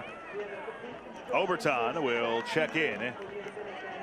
Come on for Charlotte, as will Jabel Perez for Charleston. So Parra comes off, Oberton comes in. That's a good shift by Irvin Parra. Next to Dane Kelly, Sylvain Marveau. We called their names a bit more in the first half. Of course, most of the dirty work had been done by halftime, defensively looking to shore things up. They've done that here, added a little comfort. In the second half, penalty kick by Enzo Martinez. And Jabel Perez coming into the mix now. You would have to imagine that will be. Nice little flick ahead, but Enzo Martinez recovered and got there.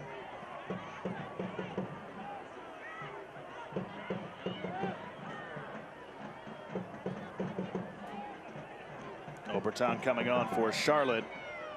His 10th appearance, signed with the team back in August. He's another one of those former Premier League players. Actually overlapped with Sylvain Marveaux with Newcastle United.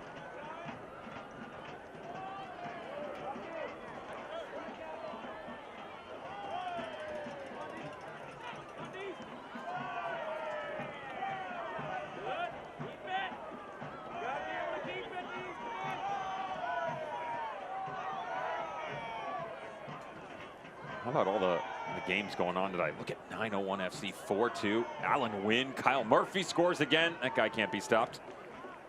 So much to play for. Miami and Pittsburgh Riverhounds hosting the boys down in sunny South Florida, 0-0 at halftime. You know, we'll get to this score in a second, but we talk about all the teams that are so great at home. Miami, another one of those as well. Absolutely. Colorado Springs and RGV. Haji Berry, can he break the record? Sitting on 25, tied with Cameron Lancaster. Most goals in a single season. Lipa FC. What's that? Louisville, Indianapolis Proximity Association Football Contest. Indian Louisville 0-0 in the 70th minute. Louisville after a midweek blunder against 901 FC. That's an interesting game, by the way, because momentum for previous champions has never been an issue. If you go back since 2016, the last 4 winners, no team has lost more than 1 game in their final 10 and gone on to win the title. Louisville just lost on Wednesday.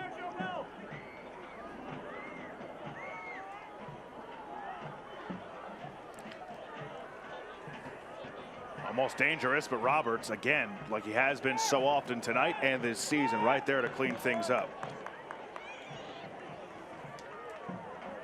If you're looking for a little Greek, a little Southern, and always fresh, enjoy a great meal and an ice cold Pepsi at your local Showmars.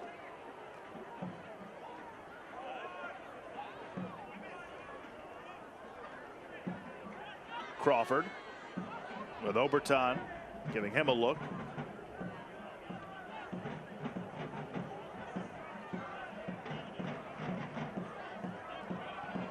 Here's a shot that goes wide. And then Zarakostas went down. He's holding his head. Fuchs. I'm not a big lip reader. Zarakostas not leaving much to the imagination with what he's saying there.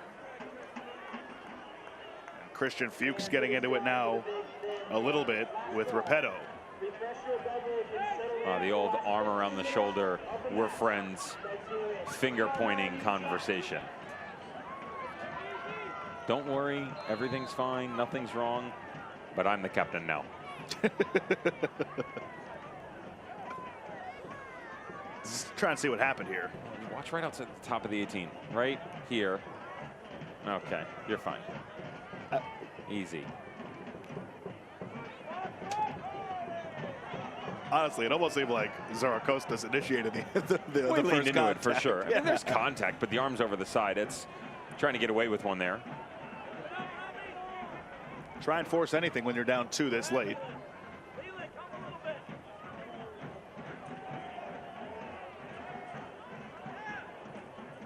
Hope to see this place filled down the stretch come playoff time, make it an atmosphere that, you know, this team is already so good at home, but could give it that extra push, that home field advantage. That's just another level to it.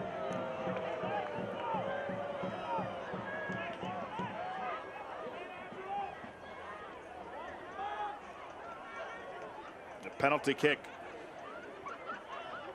on the goal by Enzo Martinez, the only scoring in the second half.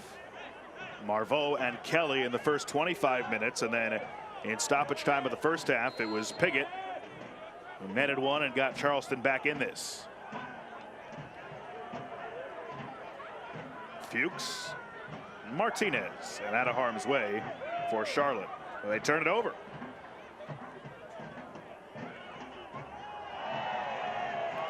Bronico won it there. And here comes Marveaux on the counter. Oberton and Kelly with him. Overton just couldn't catch up to that, but they turn it right back over. Marveau trying to slide it through for Overton, but it was deflected. One more goal probably ices this if it's not at that point already. But again, well, stranger things have happened. Look at the defensive numbers back right now, though, as the Charleston Battery start to try and work their lines forward. Immediately, there's a retreat. Joel Johnson comes deep. I'd say that the left side has experienced their fair share of woes for the Charlotte Independents recently, and what's going on in their movements going forward. Martinez with some trouble. He lost it. And here comes Charleston, but Overton from behind with a great play. Zarokastas looked like he had something brewing, but great support from the behind.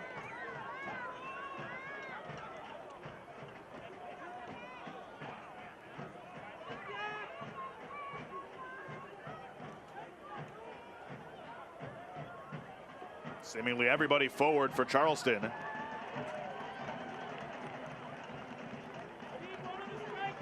But Pack just falls on. And again, he hasn't been tested much tonight.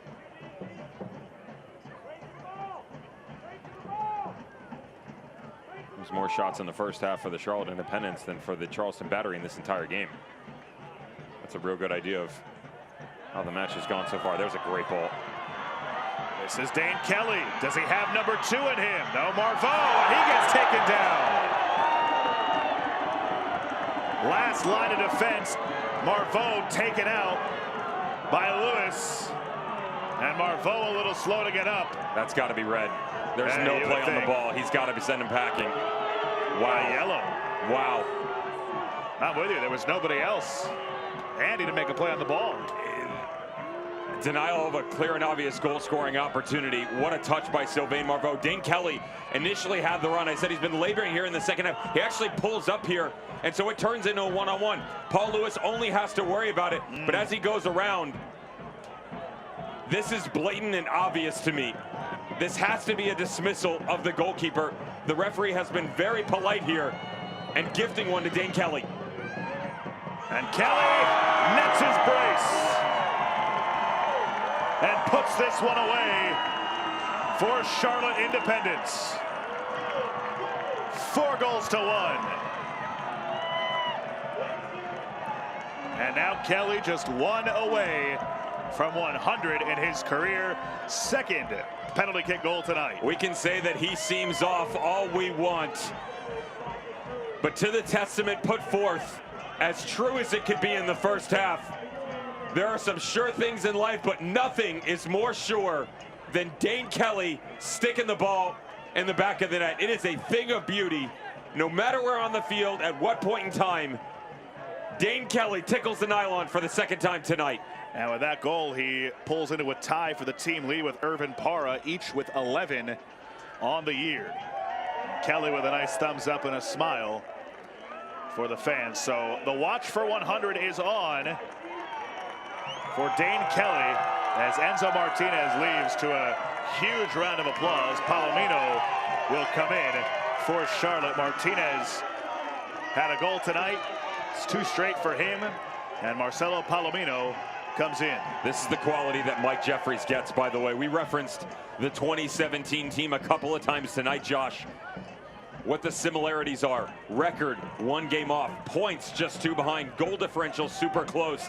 The depth is the key thing you want to keep an eye on as games get extended, whether they're cruising 4-1 or it's a lip-locked affair knotted up at zeros. They can go 16, 17, 18 deep into their bench. That 17 squad really had a quality 10, 11 players. Not this team. This team can run with the best of them and do it for extreme extended periods at a time with multiple personnel involved in that argument.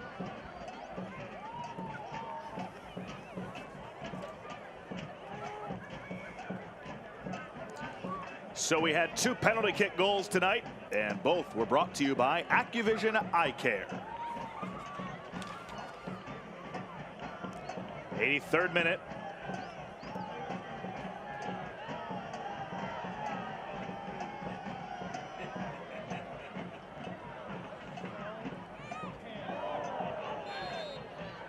whistle and a foul on Charlotte. So unfortunately for Michael Anhauser and Charleston Battery, it's clearly looking bleak, unless, you know, something we've never seen before in the last 7 minutes of this game takes place. 4 straight goals with a 5-4 win, because again, they need 3 points. I mean, after this, they're home against LA Galaxy 2, at Pittsburgh, at Hartford, and they finish up the season with Miami FC. And I'll tell you who the happiest is to see this score. It's Miami, because now they know they don't have to deal with any shenanigans. Yeah. They just got to make sure that their form is good and they carry some momentum into the playoffs. Well, I was just going to say, I would say the other side of that argument, Josh, is the comfortability that comes out of that. All of a sudden, that pressure that could have been a couple of games, you know, you got to deal with Pittsburgh, you got to go on the road to Al Lang. That could have been a scenario. It still could, given the next 7 minutes. But that could have been a very bleak scenario for Miami FC, where all of a sudden they're looking going, we could have had the #2 spot. We were challenging the Rowdies for a little bit of time, and now we might not get in. No longer is it. So how do you promote a team to push after form when maybe things aren't going so well? The #2 spot starts to slip away. 3 is still within reach, but you're struggling, and you don't have anybody chasing behind you. If anybody can do it, Paul Dalglish can. I talked about the depth for the Charlotte Independents. Miami FC, their internationals are here. They're getting their health back too. And they added Chris Cortez, who in the 2018 Cup run for Phoenix Rising was one of the best scorers in all the championship outside of Cameron Lancaster. Penn, who came on as a second-half sub.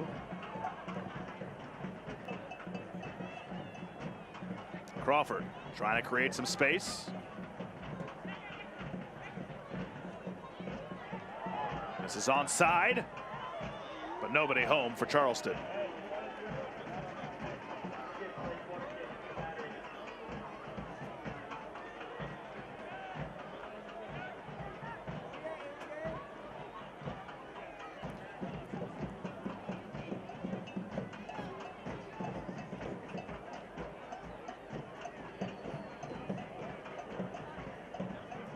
Crawford off the corner, sitting there for Kelly, and the other Kelly. He scored twice, and he stood in front of a golden chance for his Kelly counterpart.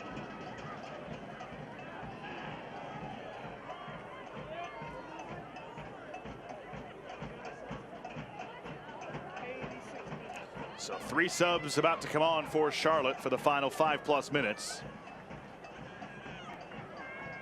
Armour, Dean, and I can't quite tell who the third one is, just to the right of Dean.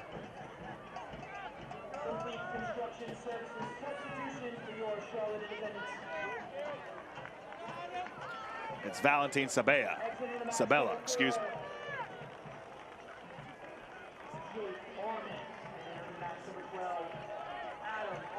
So Armour in for Armin. How about that? Say that 3 times fast. And Marveau, who has a goal tonight, the first one, exits in favor of Sabella. And a great night all around for Charlotte, as Fuchs exits as well for Dean.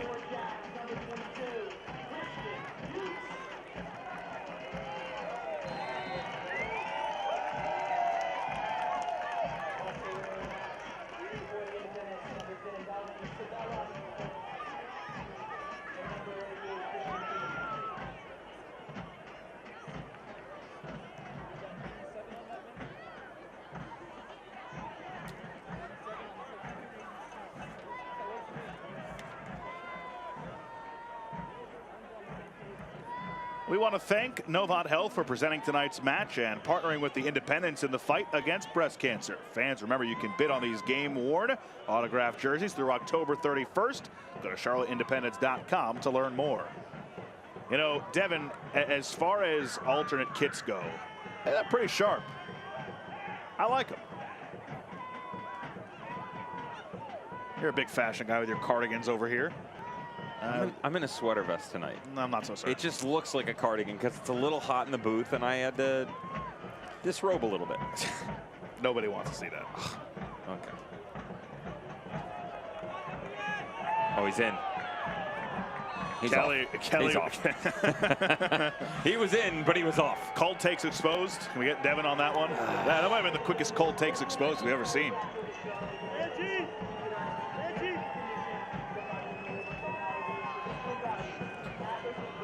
Patrick Hogan getting set to come in for Kelly.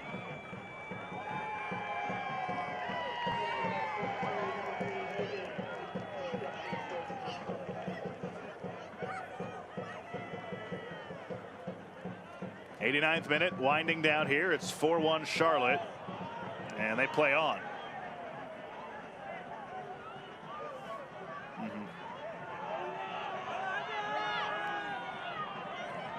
Does Kelly have the hat trick in him?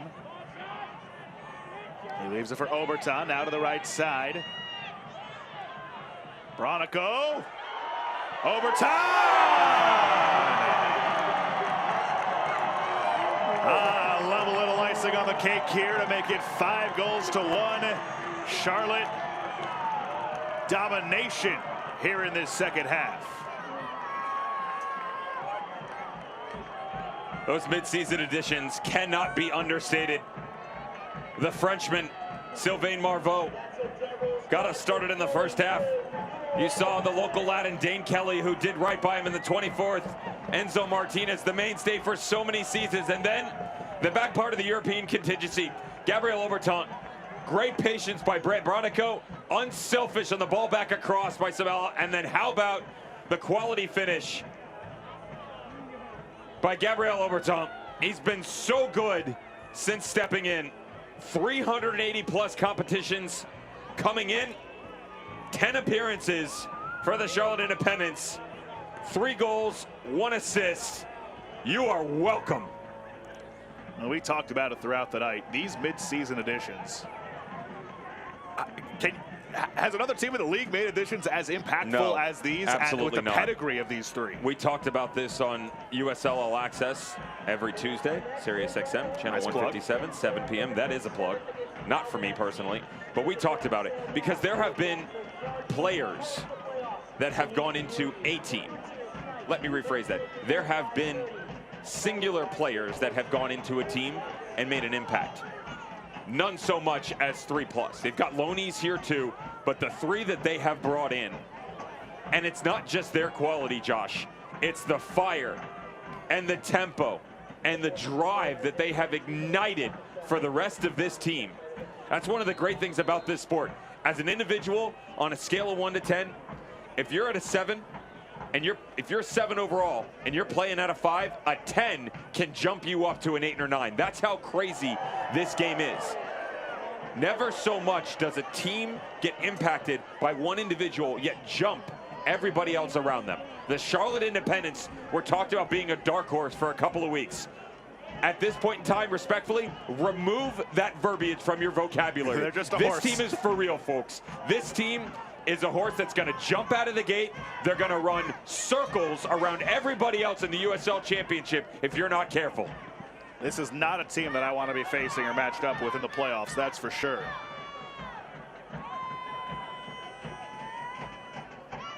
Two minutes of stoppage time. But all a formality at this point. One thing that we need to talk about too. Good save for the Charleston Battery. With all the praise that we've given Charlotte, and it's deserved. This is the end of an era for the Charleston Battery. The Charleston Battery are the only team in the modern era, which dates back to 2011, that have made the postseason every single year. They are the only team that can lay claim to that. Through all the additions, the subtractions, the realignment of conferences, groups, divisions, more games, less games, more players, the collective bargaining agreement, everything that's gone on, the one thing that has remained constant has been the Charleston Battery. They are going to miss out on the 2021 USL Championship playoffs. That is still a historic franchise that should hold their heads up high. A valiant effort, but it was never going to be good enough tonight the way that the Charlotte Independents played.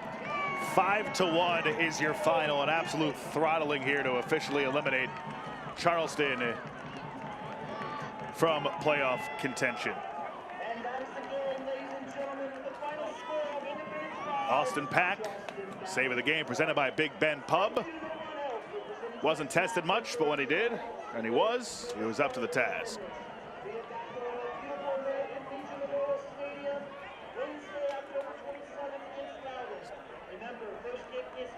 This is our man of the match, Dane Kelly.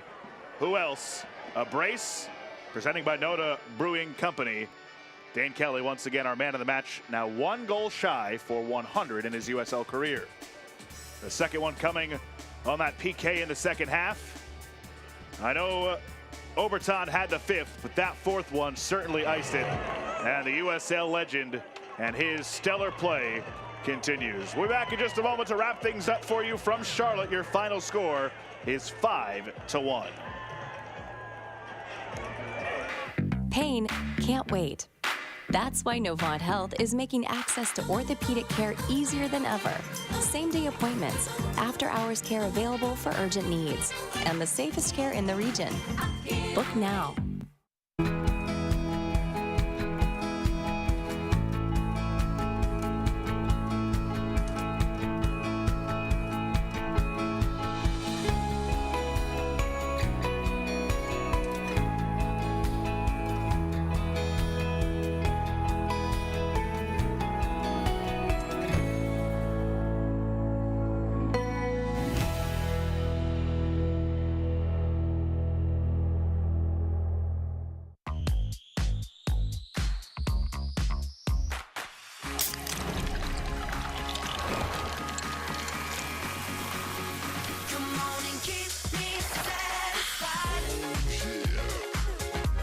Duckworth's Grill and Tap House is your destination for great food. Duckworth's is open for dine-in, carry-out, or delivery. Make sure you complete your order with an ice-cold Pepsi. Duckworth's is locally owned and operated. Pepsi, that's what I like. Pain can't wait. That's why Novant Health is making access to orthopedic care easier than ever. Same-day appointments, after-hours care available for urgent needs, and the safest care in the region. Book now.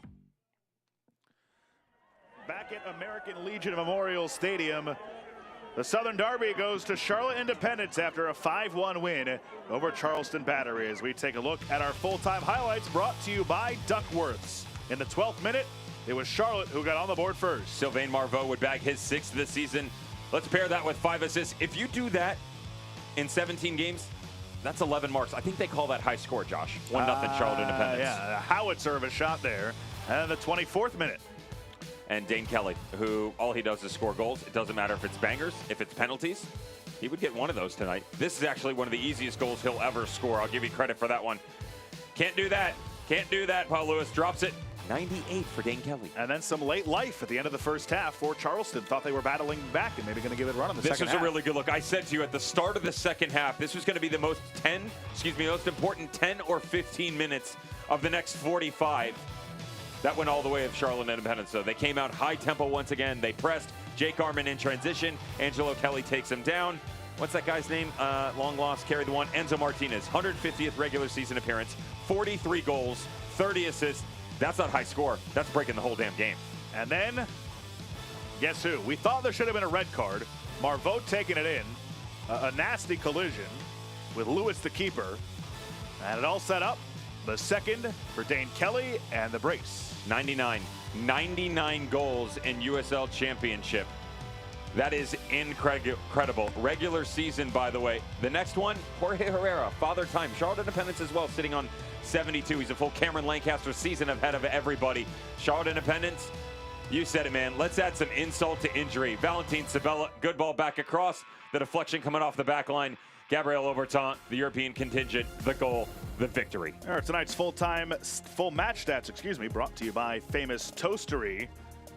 More shots in the second half for Charleston. They were able to create a little bit more, but just couldn't solve this Charleston back line, which played a very strong game. Understand, though, that the shots on target, they had 3. Only 2 of them were able to touch the frame. That's the biggest number you want to talk about right there. So 3 in the total game, one of which is the header in the first half that ends up as a goal. It's just not enough. This team struggled all night. I still look back, and I'm not making excuses. If this team had all of its personnel, it's a different talking point for the season. They don't. Their playoff dreams are crushed. Charlotte Independence, right now, that's one of the best in the business, ladies and gentlemen. That'll do it for our post-game, brought to you by AccuVision LASIK. For Devin Kerr and our entire crew, this is Josh Appel saying so long from Charlotte, where Charlotte Independence moves up to the 2 seed. Charleston Battery unfortunately sees their playoff streak end. 5-1 your final. Thanks so much for joining us, and enjoy the rest of your weekend.